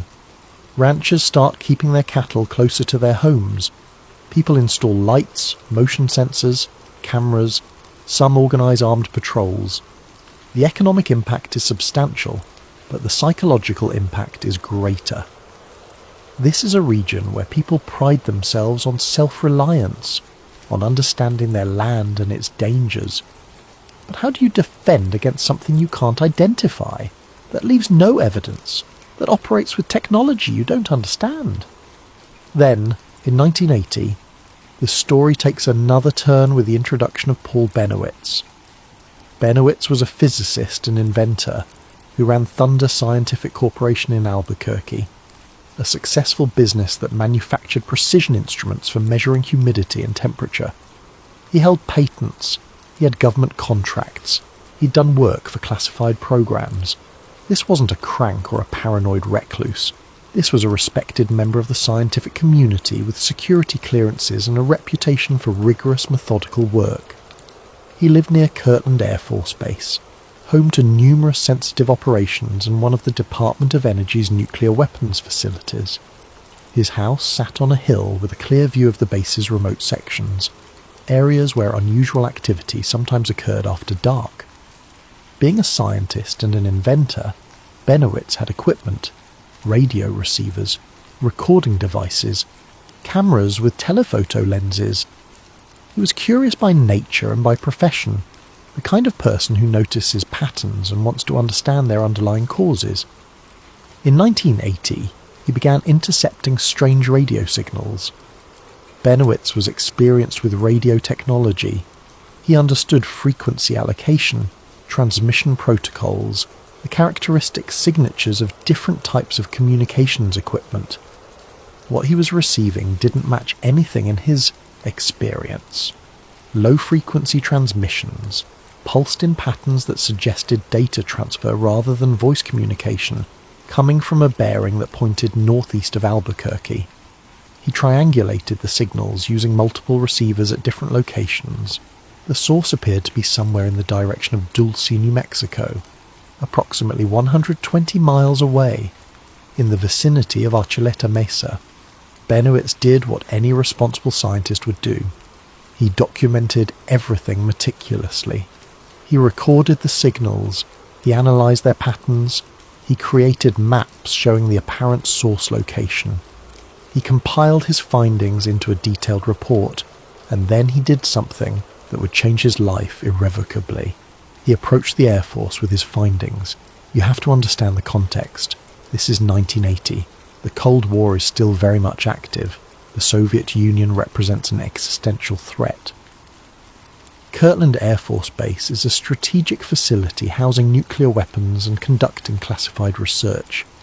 An experienced physicist and defense contractor reporting unusual signals in the vicinity of sensitive installations would normally be taken seriously, and they did take him seriously, but not in the way Benowitz expected. What happened next is documented fact, confirmed by declassified documents and later admissions by intelligence officials. The Air Force Office of Special Investigations didn't investigate Benowitz's claims.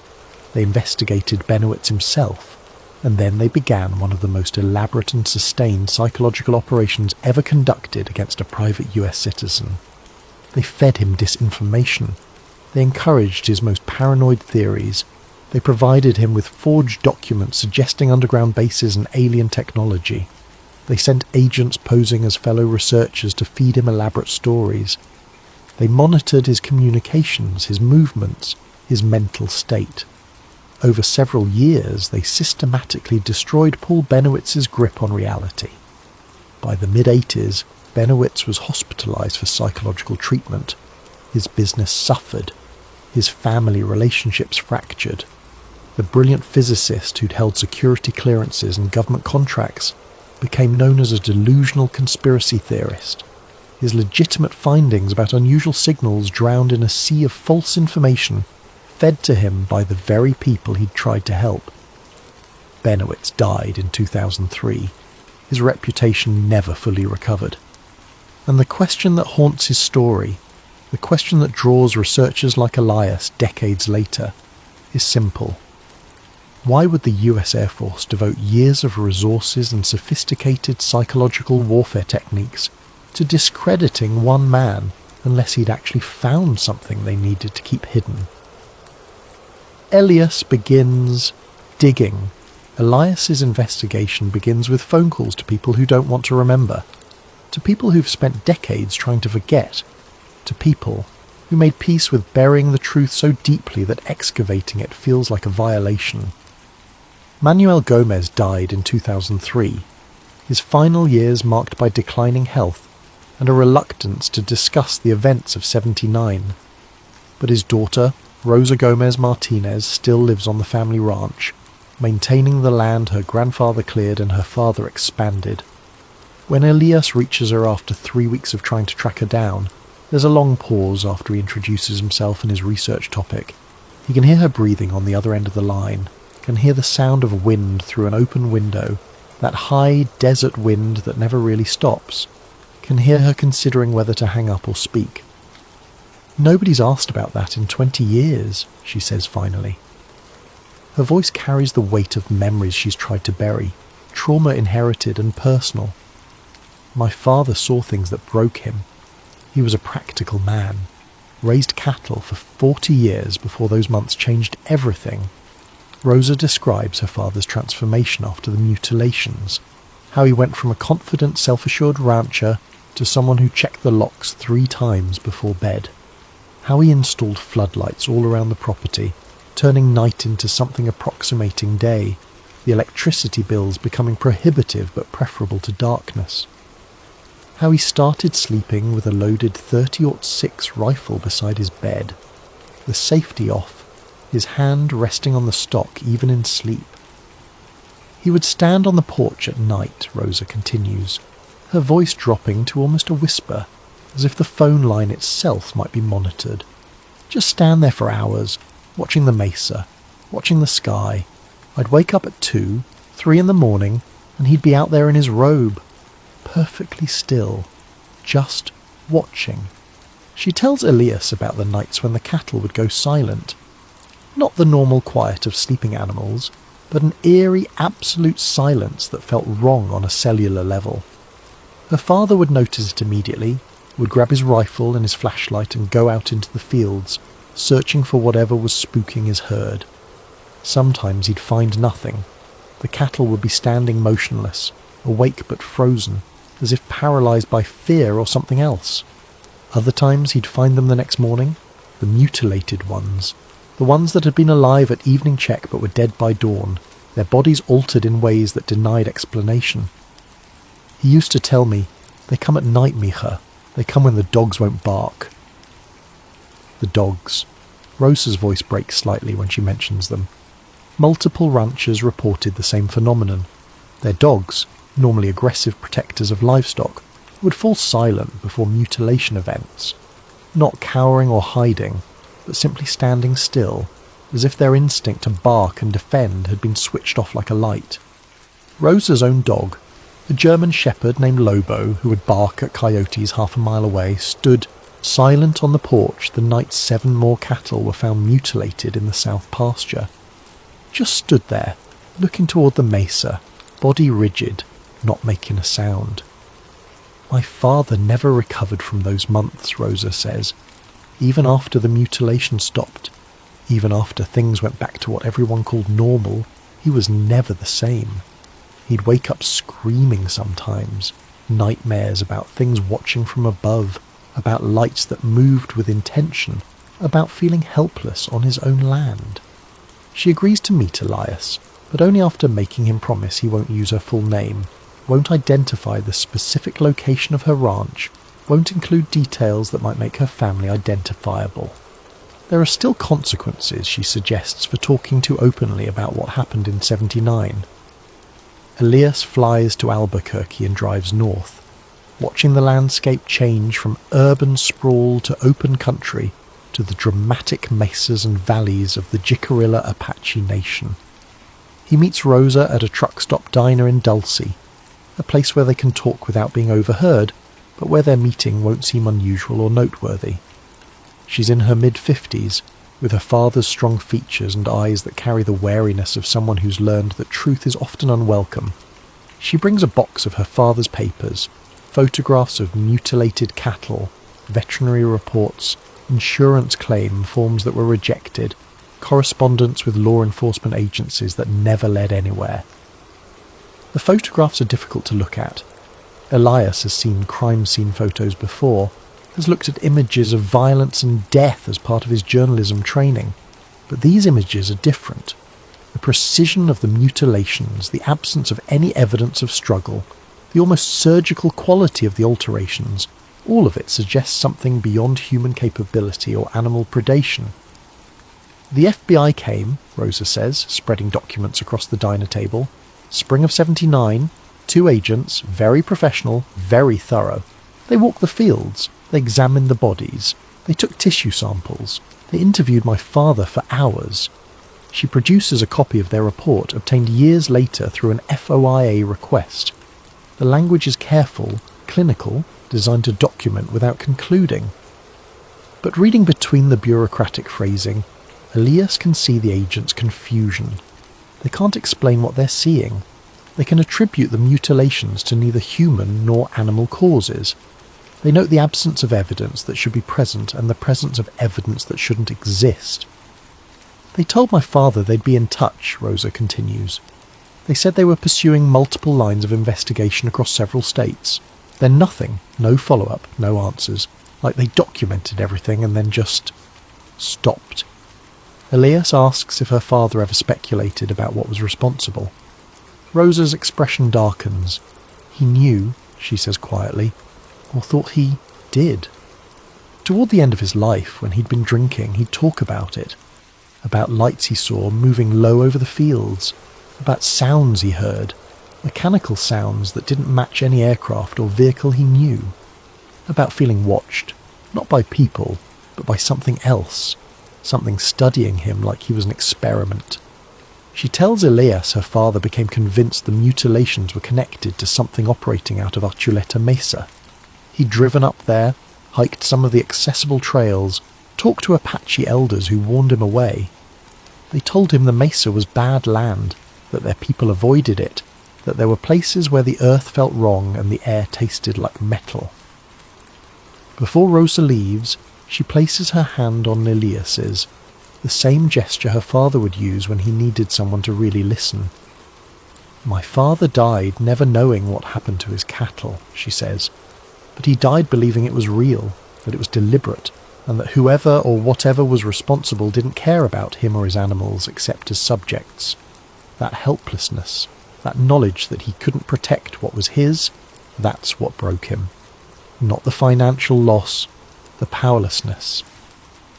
Elias tracks down 3 researchers who met with Paul Benowitz in the early 80s, before his breakdown, when he was still coherent and methodical in his claims.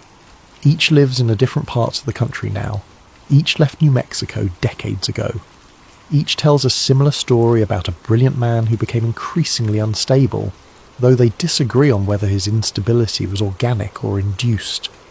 The first is Leonard Stringfield, a former Air Force intelligence officer turned UFO researcher who met Benowitz in 1981. They talk via video call, Stringfield now in his late 70s, speaking from his home in Ohio. Paul was brilliant, Stringfield says, his face filling the screen, lined with age but his eyes still sharp. Absolutely brilliant. The first time I met him, he walked me through his data like he was presenting at a scientific conference. Frequency analysis, signal intercepts, directional triangulation. This wasn't some amateur with a radio scanner. This was professional grade work. Stringfield describes visiting Benowitz's home laboratory, seeing the equipment set up, the meticulous records. Benowitz had invested tens of thousands of dollars in radio monitoring equipment. He'd developed software for signal analysis years before such tools became common. He approached the mystery like an engineering problem to be solved. But something happened between 81 and 84, Stringfield continues, his expression troubled. Paul started making claims that went beyond what his data supported. He started talking about alien bases and genetic experiments. The methodical scientist became the paranoid theorist, and it happened fast.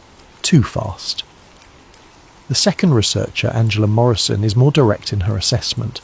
She's a physicist who worked with Benowitz on consulting projects in the late 70s, before any of the UFO research began. They broke him, she states flatly over the phone, her voice carrying absolute conviction. The Paul Benowitz I knew would never have descended into the paranoid ramblings he became known for without external pressure. Someone fed him disinformation systematically and deliberately. Morrison tells Elias about watching Benowitz change, how he became increasingly agitated, how he started seeing patterns that weren't there, how he began trusting sources that, in retrospect, were obviously feeding him false information designed to discredit everything he'd legitimately discovered. The Air Force admitted it later, Morrison says. They admitted running operations against Paul, but they framed it as protective, as trying to steer a civilian away from sensitive installations. That's not what it was. It was character assassination through psychological manipulation. The third researcher refuses to speak on record, but agrees to an off-the-record conversation. He's a former NSA analyst who worked signals intelligence in the Southwest during the early 80s. He won't confirm or deny specific operations, but he provides context that makes Elias's blood run cold. Paul Benowitz intercepted real signals, the analyst says. I can't tell you what they were or where they originated, but the response he received, the level of attention directed at him, that tells you everything you need to know. We don't run multi-year psychological operations against private citizens who've stumbled onto nothing. The analyst explains how these operations work, how you identify someone who's found something sensitive, then feed them a mixture of truth and fiction until they can no longer distinguish between them. How you encourage their most extreme theories while systematically discrediting them publicly. How you transform a credible witness into a cautionary tale.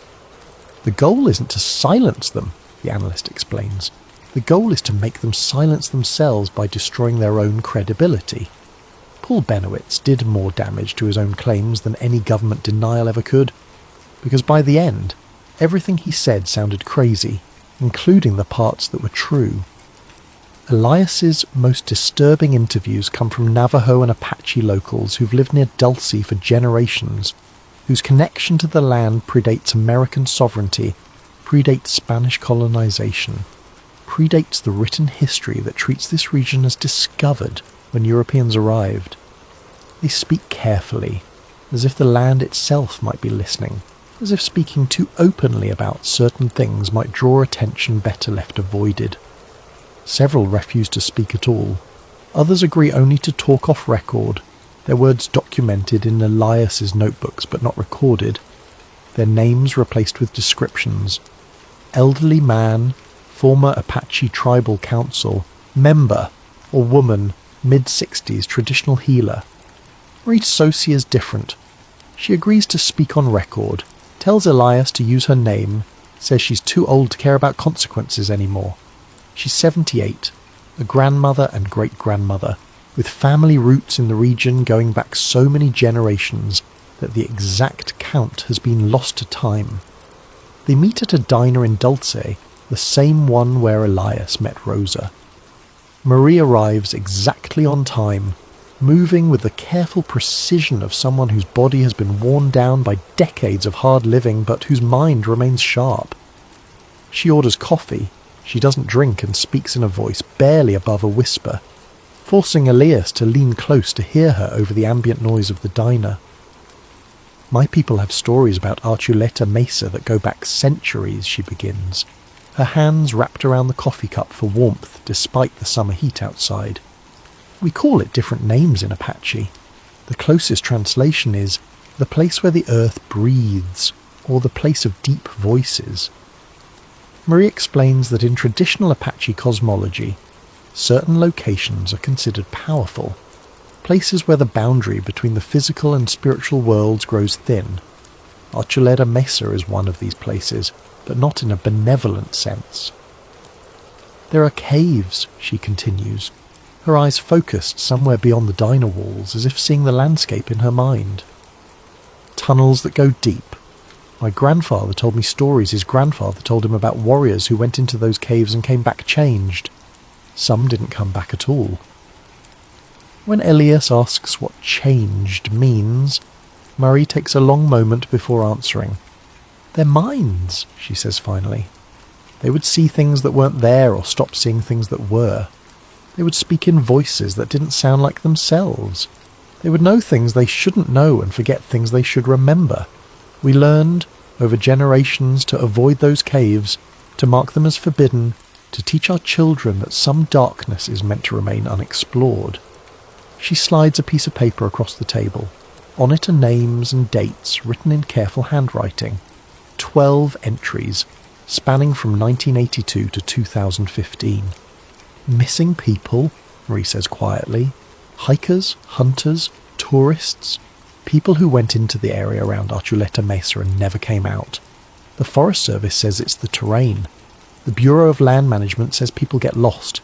They organise searches, use helicopters and dogs, and they find nothing. No bodies, no equipment, no signs of where these people went. She tells Elias about her cousin, Benjamin Sosi, who worked search and rescue for 15 years. Benjamin was skilled at tracking, at reading the landscape, at finding people who didn't want to be found. He participated in searches for 6 of the names on Marie's list. He told me once, after he retired, that they were told to avoid certain areas during searches, Marie says, her voice dropping even lower. Grid coordinates marked off limits by federal authorities.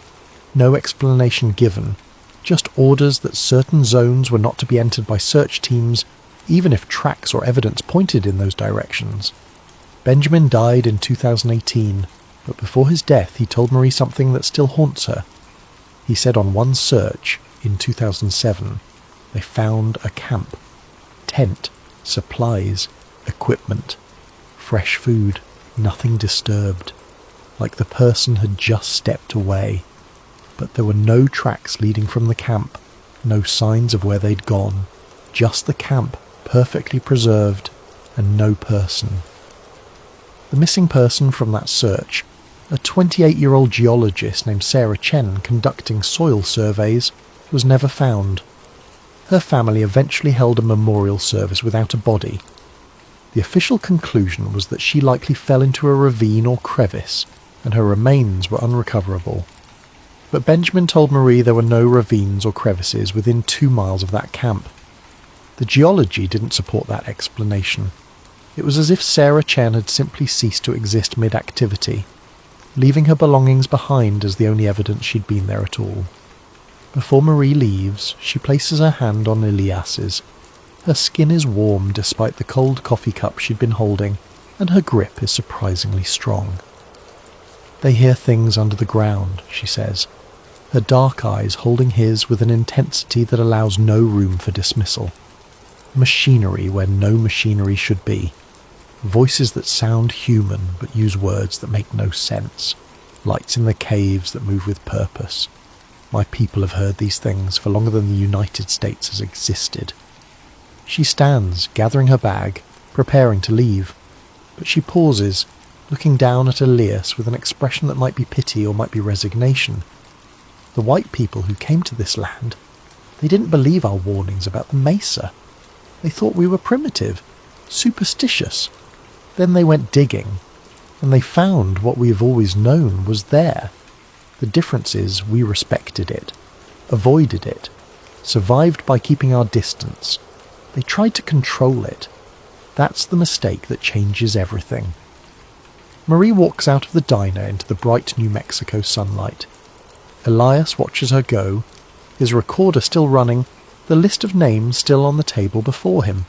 12 people, 12 disappearances, 12 families with questions that will never be answered, and beneath it all, under tons of rock and earth, machinery humming in places where no machinery should exist.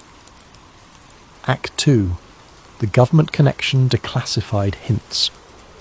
Elias spends 3 months buried in FOIA requests and declassified documents, transforming his apartment into something between a research archive and a conspiracy theorist's lair. His walls are covered with printouts, timelines, maps with pins connected by red string. His thesis.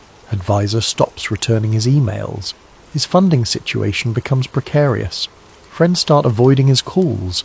But he can't stop because what he's finding isn't smoking gun proof of underground alien bases, but something almost more disturbing, evidence of systematic misdirection and unexplained government activity concentrated around a single remote location with no obvious strategic value. The FOIA requests yield results slowly, each document arriving with heavy redactions, black bars obscuring names, dates, operational details.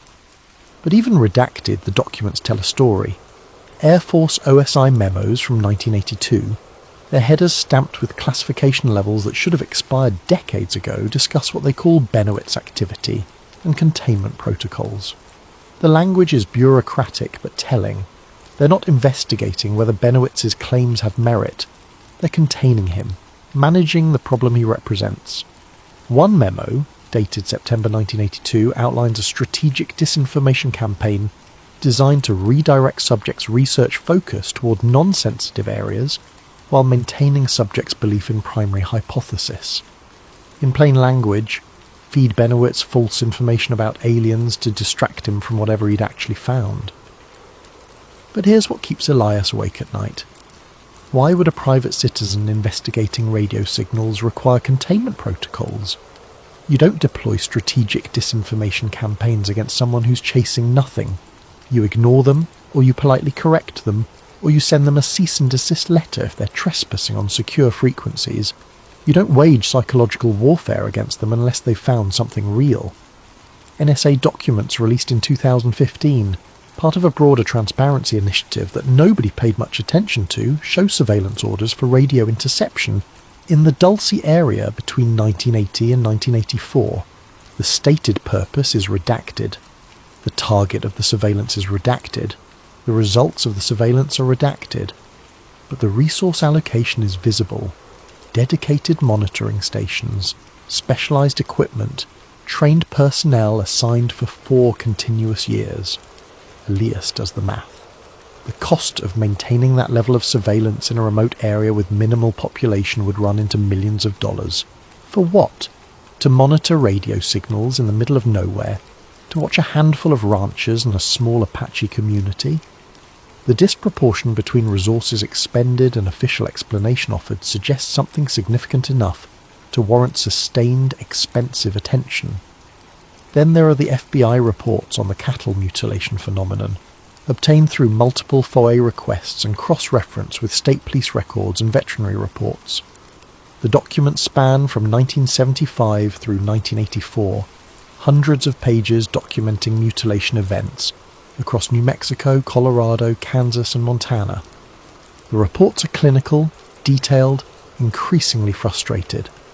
FBI agents and forensic veterinarians document tissue samples showing thermal cutting effects, inconsistent with predation or known surgical tools.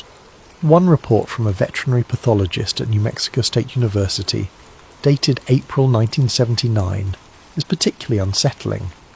The pathologist, a specialist in forensic animal medicine with 23 years of experience, describes examining a mutilated cow from the Gomez Ranch. He notes hemoglobin distribution patterns suggesting rapid exsanguination through unknown means, possibly vacuum extraction. The incision edges show cellular damage consistent with temperatures exceeding 1000 degrees Fahrenheit, but there's no burning or charring of surrounding tissue, as if the heat was impossibly focused, more precise than any cutting tool available to veterinary or surgical medicine at the time. The level of precision observed, the pathologist writes, exceeds the capabilities of even the most sophisticated surgical facilities. The absence of forensic evidence that should accompany either human perpetrators or animal predators suggests a methodology outside my professional experience and knowledge. A FBI summary report from 1980 attempts to draw conclusions from hundreds of documented cases. The report notes that despite extensive investigation, including laboratory analysis, field interviews, and consultation with medical and veterinary experts, no definitive explanation can be offered for the observed mutilation phenomena. The precision of the alterations and the absence of conventional forensic evidence preclude standard explanatory frameworks. Then, buried in a footnote, a single sentence that Elias highlights and photographs and stores in multiple locations. Tissue analysis conducted at Federal Facility Omega-7 indicates possible exposure to directed energy sources of unknown configuration. Federal Facility Omega-7. Elias searches every database he can access. The designation appears nowhere else in publicly available documents. It's a ghost reference, a hint of infrastructure that officially doesn't exist.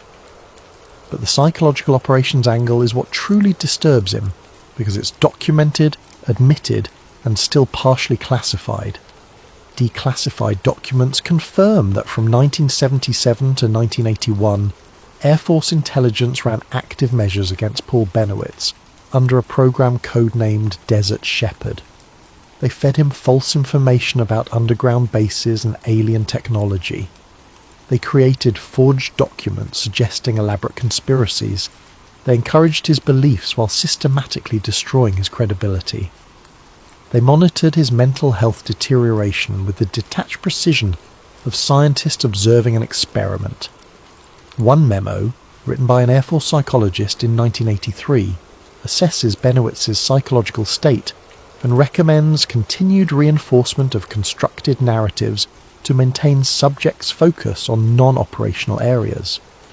The memo notes that Benowitz is approaching critical psychological threshold, but recommends maintaining current operational tempo unless subject presents danger to himself or others. They knew they were destroying him. They documented his deterioration. They made calculated decisions about how far to push before his mental collapse might create unwanted attention. And they did it all in the service of protecting something near Dulce, New Mexico. Elias files FOIA requests for the files that remain classified, the documents that should have been automatically declassified decades ago under standard protocols. His requests are carefully worded, specific, citing exact statutes and precedents. He's learned the language of FOIA law, the magic phrases that theoretically compel disclosure. Each request comes back denied. The denials follow a template. The requested documents, if they exist, would contain information that could reasonably be expected to cause damage to national security if disclosed. The information remains properly classified under Executive Order 1295 and is exempt from disclosure under FOIA Exemption 1. But here's the thing that makes Elias's hands shake as he reads these denials. The exemption claims relate to ongoing operations and current intelligence activities. Ongoing operations, current activities. In reference to events from 40 plus years ago, in reference to a psychological operation against a man who died nearly 2 decades ago, in reference to cattle mutilations and UFO sightings that the official narrative dismisses as mass hysteria and mundane phenomena. If it's all nonsense, if there's nothing to hide, why are documents from the late 70s and early 80s still classified in 2021? What are they still protecting? Elias creates timelines, cross-referencing dates of mutilation events with dates of signal intercepts reported by Benowitz, with dates of unusual seismic activity recorded by USGS monitors, with dates of military exercises in the region. Patterns emerge that could be coincidence or could be something else. Spikes in mutilation reports correlate with increases in radio signal intercepts. Both correlate with unexplained seismic events that show rhythmic patterns inconsistent with natural earthquakes. All 3 phenomena cluster around Archuleta Mesa with statistical significance that resists random explanation. Something is happening in that location. Something sustained, deliberate, and significant enough that the government devoted enormous resources to monitoring it, containing information about it, and destroying the credibility of anyone who got too close to understanding it. Elias compiles his findings into a timeline that stretches across his living room wall. 1967, first documented UFO sightings. 1975 through 79, cattle mutilation wave. 1980, Benowitz intercepts signals. 1980 through 84, government surveillance and psychological operations. 1995, Schneider gives Denver lecture. 1996, Schneider found dead. And beneath all of it, the constant presence of Archuleta Mesa, rising from the high desert like a monument to secrets the government has decided the public has no right to know. The anonymous contact. The encrypted message appears in Elias's inbox on a Tuesday morning in April 2022, arriving through an anonymous email service routed through servers in Iceland, Switzerland and Estonia. The sender's address is a string of random characters that will never be traceable. The message itself is brief, almost terse, written by someone who understands operational security and chooses every word with care. You're asking the right questions, you're looking in the wrong places, the base is real. Schneider was partially correct. Meet me. Instructions will follow if you're serious. Elias's first instinct is to delete it. This is how journalists get compromised, how careful researchers get led into traps, how people investigating sensitive topics end up discredited or worse. Anonymous contacts are the oldest trick in the information warfare playbook. Promise revelation, deliver misdirection, and document the target's gullibility for later exploitation. But something about the message's phrasing, its specificity about Schneider being partially correct rather than completely right or completely wrong, suggests someone with actual insider knowledge, someone who knows the full picture and recognises that Schneider's account, while genuine in parts, was incomplete or misunderstood in others. Elias responds with a test. How do I know you're not trying to Benowitz me? The reply comes within an hour. Paul's mistake wasn't investigating the signals. His mistake was trusting people who claim to be helping him. I'm not claiming to help you. I'm offering information. What you do with it is your choice. They negotiate the terms through layers of encryption. The contact insists on a public place, broad daylight, multiple exit points, no recording devices, no witnesses. They settle on the Santa Fe rail yard district during the Saturday farmers market, crowds of tourists and locals providing both cover and safety. The contact provides a detailed protocol. Elias should arrive at 10 in the morning, buy a coffee from a specific vendor, then walk the perimeter of the market counterclockwise. Someone will approach him. They'll speak for exactly 20 minutes, then part ways. No subsequent contact will be possible through the email channel. Elias spends the week before the meeting running through every scenario, every possible trap. He tells a friend where he's going, leaves detailed notes. In a safe deposit box, sets up a dead man's switch that will release his research if he doesn't check in within 48 hours. He's probably being paranoid, but paranoia and caution become indistinguishable when investigating subjects where people have actually died under mysterious circumstances. The Santa Fe rail yard on a Saturday morning is exactly what the contact promised. Crowded, public, impossible to control or monitor completely. Tourists browse artisan crafts. Families buy fresh produce. Musicians play for donations. It's aggressively normal, the kind of setting where clandestine meetings seem absurd. Elias buys his coffee and begins his counterclockwise circuit.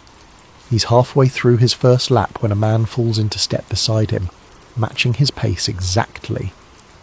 The approach is so casual, so natural, that anyone watching would think they're friends who just ran into each other. The man is in his mid-60s, trim and precise in his movements, dressed in the kind of nondescript outdoor wear that's universal in New Mexico. His eyes are what catch Elias's attention, sharp, constantly scanning, taking in everything while appearing to focus on nothing.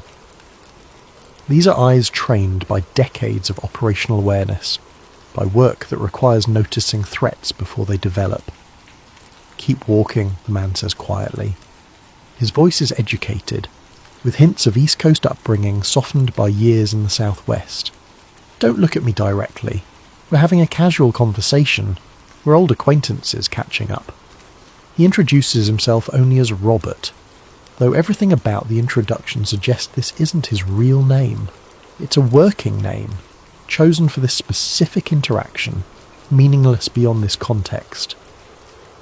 They walk through the market, weaving between stalls, Robert's eyes constantly tracking their surroundings.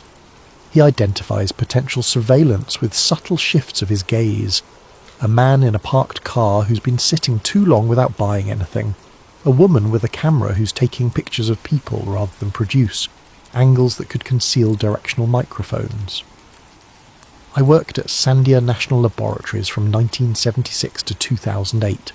Robert begins, his voice low, but clear enough for Elias to hear over the market noise. Materials Engineering Division. We did contract work for multiple agencies.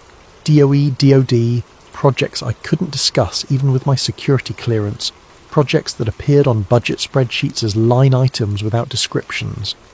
He describes a career spent in the shadow world between acknowledged government programs and black budget operations that officially don't exist.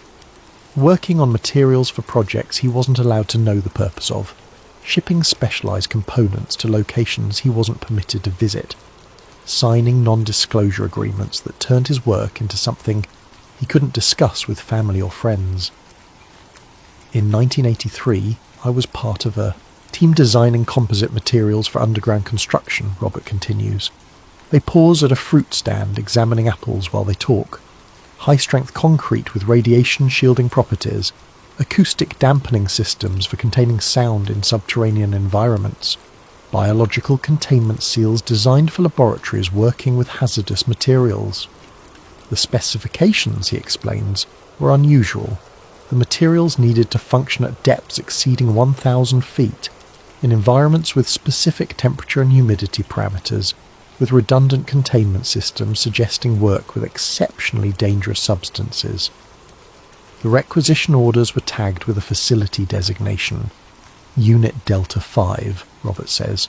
That designation appeared on internal logistics documents, shipping manifests, budget allocations. But when I tried to find information about what Unit Delta 5 was or where it was located, I hit walls. Classified, need to know, above your clearance level. He tells Elias about becoming curious, the way engineers become curious when specifications don't make sense, when projects seem to violate standard protocols. He started paying attention to patterns, shipments going to the same redacted location, materials ordered in quantities suggesting large-scale construction, timelines that implied ongoing operations rather than single projects. The shipping addresses were always redacted in the documents I saw, Robert says.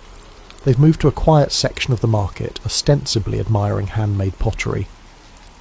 But requisition forms from the Geological Survey Division weren't as carefully scrubbed. They included topographical coordinates for delivery locations. Those coordinates pointed to an area near Dulce, New Mexico. Robert explains what he believes the Dulce facility actually is, and his explanation is more disturbing for its mundanity than any alien conspiracy theory would be. He describes a multi-level underground installation with compartmentalized purposes, where workers on different levels never interact, where each section operates in isolation without awareness of the full scope. Level 1 through 3, that's standard military research, Robert says, his voice taking on the quality of someone who's rehearsed this explanation in his mind countless times. Black budget projects, weapons development, classified material storage, nothing exotic by Department of Defense standards. You could find similar facilities in Nevada, Utah, New Mexico. Underground installations designed to survive nuclear war, to protect critical research, to operate independent of surface infrastructure. He pauses to buy a jar of local honey, the transaction giving them a moment to ensure no one is paying attention to their conversation. Level 4 is psychological operations, Robert continues as they walk. Information warfare, strategic deception, the kind of work the Air Force was doing when they ran operations against Benowitz. They study how information spreads, how to contain leaks, how to discredit sources without making martyrs of them. His voice drops lower, forcing Elias to lean in slightly to hear. Level 5 is listed in some documents as a genetic research facility.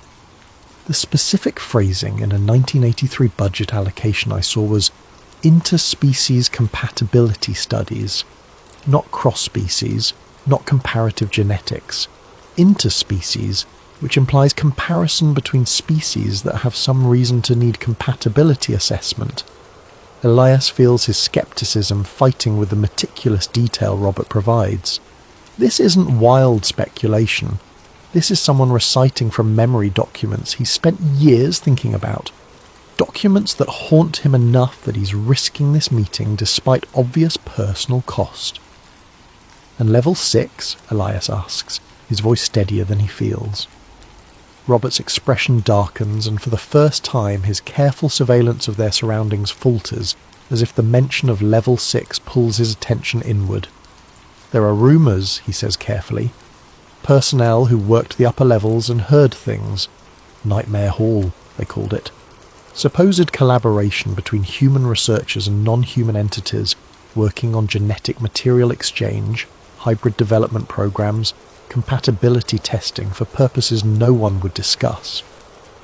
Before Elias can respond with the obvious objection, the reasonable dismissal of alien conspiracy theories, Robert pulls out a tablet computer from his bag. The motion is casual, as if he's just checking email or showing photos.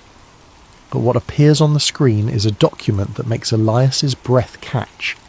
It's a geological survey map from 1968, stamped with Department of Interior seals and Bureau of Land Management authorization numbers. The document appears authentic, with a kind of degradation and period-appropriate formatting that's difficult to forge convincingly. It shows Archuleta Mesa and the surrounding area in topographical detail, but beneath the surface features annotations indicating hollow chambers, multiple levels of them marked in blue ink with dimensional annotations. The chambers show clear geometric organisation, regular spacing connecting passages. Natural cave systems don't form in these patterns. These are engineered spaces, marked on a map 4 years before anyone outside classified circles was talking about underground bases at Dulce. This survey was commissioned in '68, Robert says, zooming in on specific sections.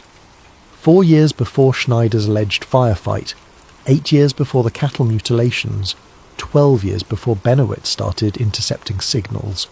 They knew what was under that mesa before any of the conspiracy theories existed. He highlights a section showing a large central chamber with multiple levels extending downward. The annotations indicate depths exceeding 1,500 feet, with reinforced ceiling structures and what appear to be vertical access shafts. The survey was classified immediately after completion, Robert continues. I only saw it because a clerical error in the document control system at Sandia briefly made it accessible to my clearance level in 1987. When I tried to access it again 3 days later, it was gone from the system, but I remembered it. I've spent 35 years remembering it. He uploads the document to an encrypted drive and provides Elias with access codes. A string of characters Elias immediately commits to memory and writes in multiple secure locations. I'm telling you this because what's happening there, whatever it is, the public has a right to know, Robert says, his voice carrying the conviction of someone who's made a difficult ethical choice. But I'm also warning you, the people running this operation, they don't make mistakes. If you keep digging, they'll know, and they'll respond. Not necessarily with violence or obvious intimidation, but with something more sophisticated. They'll manage you, study you, turn you into data that helps them refine their containment protocols. Robert checks his watch, notes that they've been talking for exactly 18 minutes. In 2 minutes, he'll walk away and this conversation will end. One more thing you should understand, he says as they make a final circuit past the vegetable stands. The psychological operation against Benowitz wasn't a failure. It was a wildly successful experiment. They learned how to destroy a credible witness without making him disappear, how to transform legitimate findings into conspiracy theories by feeding the source false information until truth and fiction became inseparable in his mind. Every operation since has used those techniques. Benowitz was the prototype. Everyone who's investigated Dulce since has been running variations of the same program. He stops walking, turns to face Elias directly for the first time. His eyes carry a weight of knowledge that seems almost burdensome. They're going to do it to you, Robert says quietly. They're probably already doing it. Every source you contact might be real, or might be feeding you disinformation. Every document you find might be authentic or might be planted. By the time you realise you can't trust your own research, you'll have discredited yourself so thoroughly that nothing you say will matter. That's the real genius of the system. They don't suppress the truth. They drown it in so much noise that no one can distinguish signal from static. Robert walks away through the farmers' market crowd, disappearing among the vendors and tourists. becoming just another figure browsing produce on a Saturday morning. Elias never sees him again. The email address stops working within an hour of their meeting. Every trace of their communication is wiped from servers that thought they kept permanent records. But Elias has the map. He has the coordinates. And he has a terrible certainty that everything Robert told him is true, which means everything that comes next is already anticipated, already planned for, already part of someone else's carefully designed response protocol. The question isn't whether he should stop. The question is whether continuing serves truth, or whether it makes him a willing participant in his own manipulation. He looks at the tablet, at the geological survey showing chambers that officially don't exist, and makes a choice that will define everything that follows. He's going to Dulce. Act 3. The Descent into Archuleta Mesa. Meeting the Others. October 2022. Elias's research has consumed nearly a year of his life. His thesis advisor has stopped returning his emails. His graduate funding's running out. Everyone who cares about him thinks he's lost perspective, but he can't stop. He drives northeast from Albuquerque, watching the landscape shift from city sprawl to high desert to the imposing mesas of the Jicarilla Apache Nation. Dulce sits in a valley, a small cluster of buildings dwarfed by the vast landscape and the looming presence of Archuleta Mesa. The town feels like it's watching him.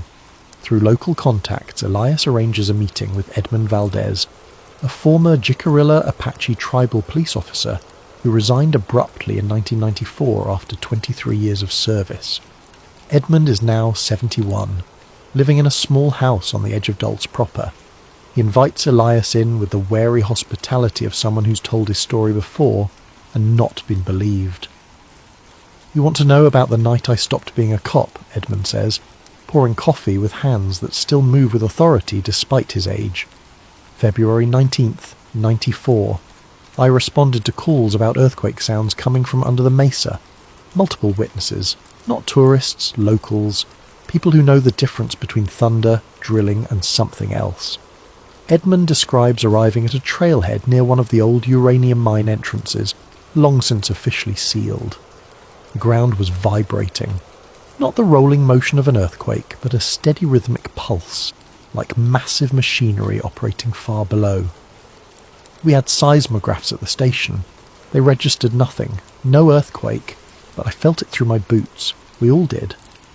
He shows Elias photographs, taken with a film camera, of scorch marks in cave systems near the mesa.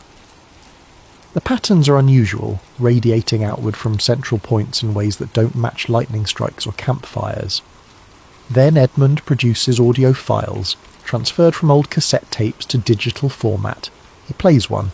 It's the sound of deep, rhythmic humming, so low it's almost subsonic. Elias feels it in his chest as much as hears it. Recorded in 2003 by a geological survey team, Edmund explains. They were doing environmental impact studies, found this in one of the accessible caves, never released publicly. The team member who gave me this copy quit 6 months later. Wouldn't say why. But the most chilling evidence Edmund presents is a folder of missing person reports. Cases from 1981, 1989, 1992, all within a 15-mile radius of Archuleta Mesa. All officially unsolved. 2 were experienced hikers. One was a geologist, another was a journalist working on a story about land use conflicts on the reservation. The FBI came for 2 of these, Edmund says, tapping the folder. Took the files, the evidence logs, everything. Said it was part of a broader investigation. We never heard anything again. The families never got answers. Edmund walks Elias to the door as evening settles over Dulce. The mesa is a dark silhouette against the sunset. "I spent 23 years keeping people safe," he says quietly. "But there's a boundary out there, invisible but real. Inside that boundary I couldn't help anyone. Nobody could. After that night in 94, after feeling whatever was moving under that ground, I realised I was protecting people from the wrong things." He looks directly at Elias. "They run the base, not us. Remember that if you go looking." breaking into the tunnel system. Elias spends 3 days hiking the area around Archuleta Mesa, ostensibly documenting the landscape, actually mapping old mine entrances against historical Bureau of Indian Affairs surveys from the 70s. He finds what he's looking for on the 4th day, a ventilation shaft, partially concealed by collapse and vegetation, that matches coordinates from a 1974 mining safety inspection report. The shaft is marked on old maps as sealed, but the seal is clearly compromised, broken from the inside based on how the concrete is fractured. He waits until after midnight. The moon is a thin crescent, providing just enough light to navigate by without a flashlight. He's equipped with a small camera, a voice recorder, climbing gear, and a level of determination that overrides his better judgment. The shaft descends at a 40-degree angle. The walls show evidence of industrial drilling, clean and uniform. This wasn't natural cave formation. About 200 feet down, the shaft levels out into a horizontal tunnel. That's when Elias notices the air. It's moving. Not the stagnant air of a sealed mine, but a steady breeze coming from deeper in the complex. Conditioned air. Cool and filtered. He follows the airflow. The tunnel branches, connecting to what appears to be a much larger system. The walls here are reinforced with concrete and steel. There's infrastructure, ventilation ducts, electrical conduits, junction boxes with recent manufacture dates. This isn't abandoned, this is active. Elias moves deeper, his camera recording everything. The smell shifts, becoming chemical, antiseptic, like a hospital or a laboratory. The mechanical sounds grow louder. Pumps, air handlers, something that sounds like generators in the distance. He reaches a junction where 3 tunnels converge. On the wall is a faded sign, military standard font. Unit D5, Joint Genetic Operations Center. Authorized personnel only biosafety level 4 protocols in effect. His hands shake as he photographs the sign. JGOC, Joint Genetic Operations Center. Robert's information was accurate. Then he hears voices. Footsteps echoing from one of the adjacent tunnels. Multiple people moving with purpose. Elias retreats, but the complex branches and he's disoriented. He takes a wrong turn and finds himself in a wider corridor with LED lighting and a large steel blast door. The door is marked D5 Primary Access. Security cameras rotate on mounts. Alarms begin to sound. Elias runs, adrenaline overriding thought. He crashes through the tunnel system, scraping against walls, his camera banging against his chest. He can hear pursuit behind him, coordinated and professional. He finds a side passage, squeezes through, emerges into what looks like a natural cave system. The sounds of pursuit fade. He climbs, finding another shaft, pulling himself up through darkness and panic until he emerges into cold night air. He doesn't stop running until he reaches his car, parked 3 miles away on a Forest Service road. He's violated federal property. He's documented classified infrastructure. He's crossed a line that cannot be uncrossed. The question now is what happens next. Act 4. The Capture and the Truth. Detained by unknown forces. Elias makes it 17 miles before the black SUVs force him off the road. It happens with professional efficiency. No sirens, no dramatic chase. Just 3 vehicles boxing him in on a remote stretch of highway near the Colorado border, their headlights turning night into day. Men in tactical gear, no insignia, weapons drawn but not pointed. They're calm, practiced. This isn't their first extraction. Step out of the vehicle, keep your hands visible. They search his car with systematic thoroughness. They find his camera, his notes, his laptop, his phone. Everything goes into evidence bags with alphanumeric designations. They find the GPS tracker he didn't know was attached to his undercarriage. "How long have you been following me?" Elias asks. No one answers. They transport him in a vehicle with blackout windows. He loses track of direction and time. When they finally stop and remove him, he's in an underground parking structure. Concrete, fluorescent lighting, the hum of ventilation systems. They take him to a room that's aggressively ordinary. Grey walls, a metal table, 2 chairs, a camera in the corner, its red light steady and unblinking. He sits there for 6 hours before anyone speaks to him. The 2 men who enter wear business casual clothing, the kind of nondescript professional attire that could belong to middle managers at any corporation. But their bearing is military. Intelligence. Community. They sit across from him, tablet computers in hand.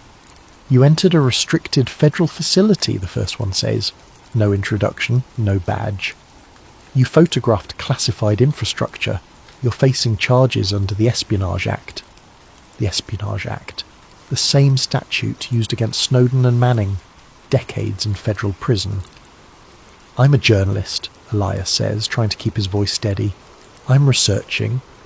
"You're a graduate student with no press credentials investigating conspiracy theories," the second man interrupts. "You broke into a Department of Energy secure research facility. Your intentions are irrelevant. Your actions are prosecutable." They show him photographs on their tablets. Paul Benowitz in his workshop, looking gaunt and paranoid. Phil Schneider at that Denver lecture. 2 hikers who vanished in 2009, their faces smiling in photos that became missing person posters. Then a photograph of Elias himself climbing into the ventilation shaft. "You were in level 2, the first man says.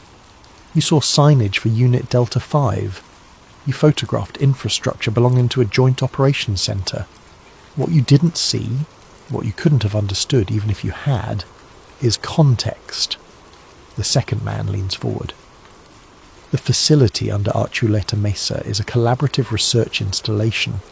It operates under joint oversight of the Department of Energy, the Air Force Directorate of Logistics, and the Defense Intelligence Agency.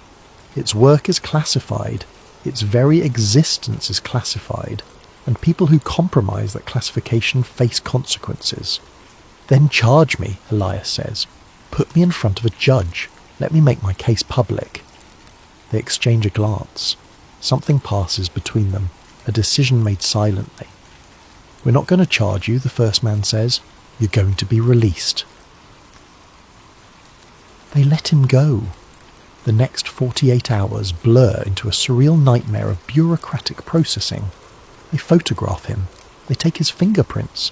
They have him sign documents he's not allowed to read completely, non-disclosure agreements with criminal penalties, waivers of rights he doesn't fully understand. They don't interrogate him about who he's talked to or what he knows. They don't seem concerned about his research. It's as if his entire investigation, everything he's done, is already known and already contained. On the morning of the 3rd day, they transport him again. This time, when the vehicle stops and the doors open, he's standing on a street corner in Santa Fe. Morning traffic, coffee shops, normalcy. His phone is gone. His camera is destroyed, handed back to him in a clear plastic bag, the memory card removed and the housing smashed. His car is nowhere to be found, and when he asks about it, the men simply point to a taxi waiting at the curb. "Your vehicle will be returned to your Los Angeles address within 2 weeks, one of them says. "Go home, resume your life, forget what you think you saw." They drive away, leaving him standing in the morning sun with nothing but the clothes on his back and a growing sense of unreality. He checks into a motel and tries to process what happened. They caught him in a restricted facility. They had every legal justification to prosecute him into oblivion. Instead, they released him with what amounts to a warning. Why? He searches his pockets, looking for his wallet, and finds something that wasn't there before. A small white card, unmarked except for a single line of text printed in black. "Stop digging. You were in level 2. There are 7. 7 levels. He made it to level 2. What's below?" Act 5. The information wore the cover-up machine. Back in Los Angeles, Elias tries to rebuild his research from memory. He creates new anonymous accounts. He begins posting what he knows on conspiracy forums, Reddit threads, anywhere people might listen. The posts disappear within hours, not removed by moderators, not flagged by users, simply gone. as if they never existed. His accounts get shadow banned. His IP address gets blocked. When he tries to contact journalists who cover national security issues, his emails bounce back or go unanswered. He's being suppressed systematically and efficiently. Desperate, he begins analysing historical data. He looks at online discussion trends around dull space over the past 2 decades. What he finds is disturbing. Discussion spikes occur in 3 distinct periods: 1999, 2012, and 2020. He cross-references these spikes with other data. In 1999, FEMA conducted large-scale disaster response exercises across New Mexico. The exercises involved underground rescue scenarios and lasted 3 weeks. In 2012, residents near Dulce reported unusual air traffic, military helicopters, unmarked cargo planes. The activity lasted for 2 months, then stopped abruptly. In 2020, the USGS recorded a series of small seismic events under Archuleta Mesa. The events showed unusual patterns, rhythmic rather than random, consistent with underground excavation or construction. Each spike in public interest coincides with increased activity at or around the Dulce site. Each time, the discussion gets loud, then gets quiet. Information gets shared, then disappears. It's a pattern, a cycle, as if someone is deliberately allowing information to surface, then systematically removing it, studying how far it spreads and who pays attention. Elias realizes he's not uncovering a conspiracy. He's participating in a study. The entire phenomenon, the leaks, the suppression, the cycle of revelation and concealment, it's managed. It's controlled. The conspiracy isn't the base. The conspiracy is the information warfare around it. The final confession. The message from Robert arrives 6 weeks after Elias's return to Los Angeles. It comes through the same encrypted channels, but this time there's an urgency to it. They know I've been talking to you. This is the last time. What I'm about to tell you is the truth, as far as I understand it. Whether you believe me is irrelevant. You deserve to know why they let you go. What follows is a narrative that Elias reads 3 times, each time hoping he's misunderstood. According to Robert, the Dulce facility wasn't built to experiment on anyone. It was built to facilitate an exchange. In 1954, the Eisenhower administration made contact with a non-human intelligence.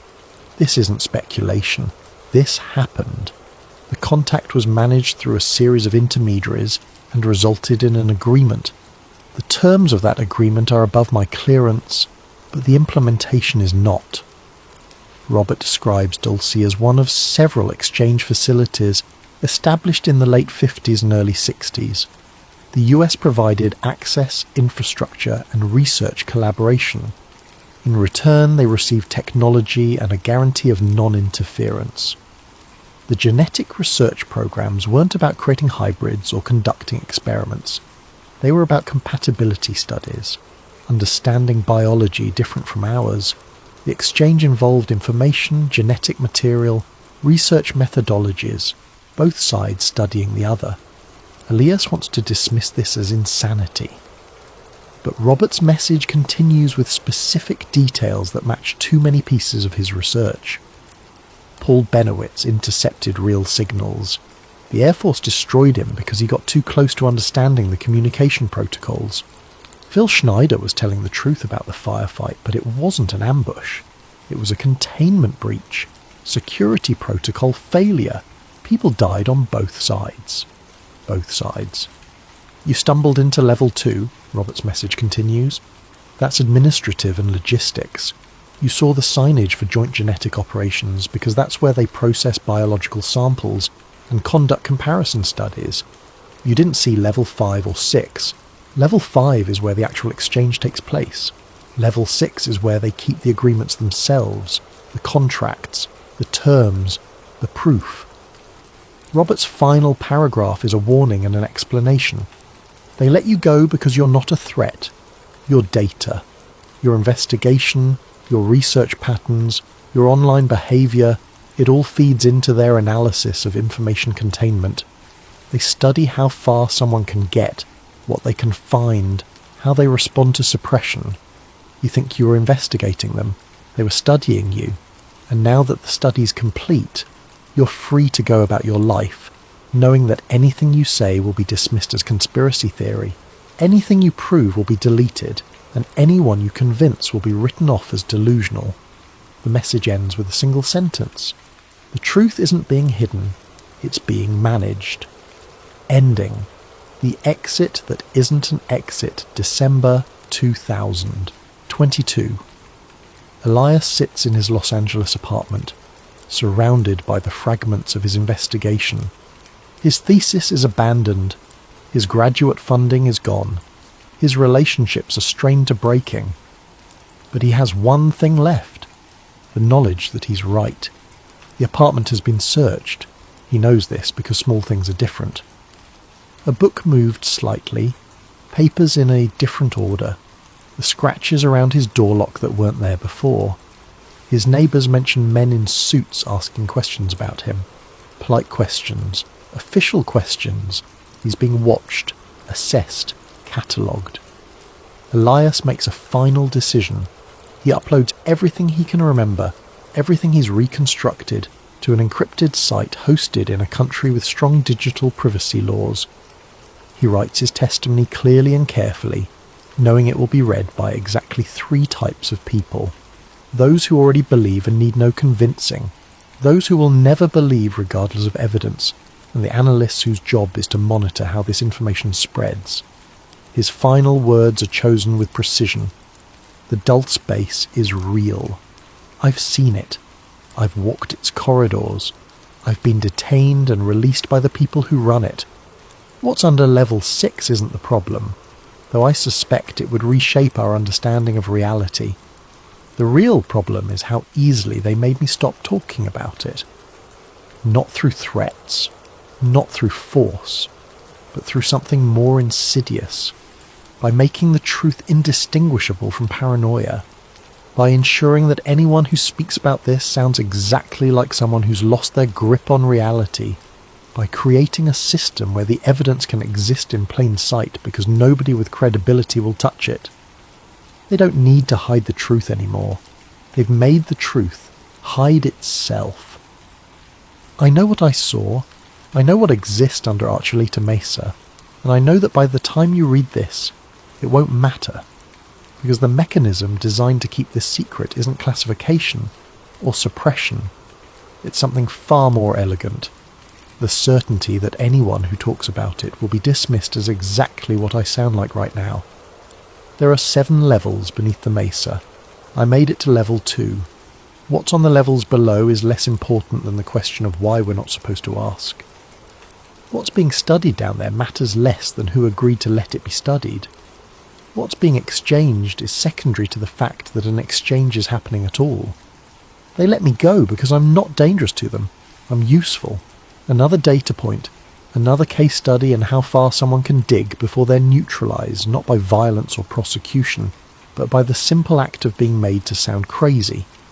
So, here's my testimony. Believe it or dismiss it. Share it or forget it. Either way, underneath a mesa in New Mexico, there's a facility with 7 levels, and on those levels things are happening that we're not meant to understand.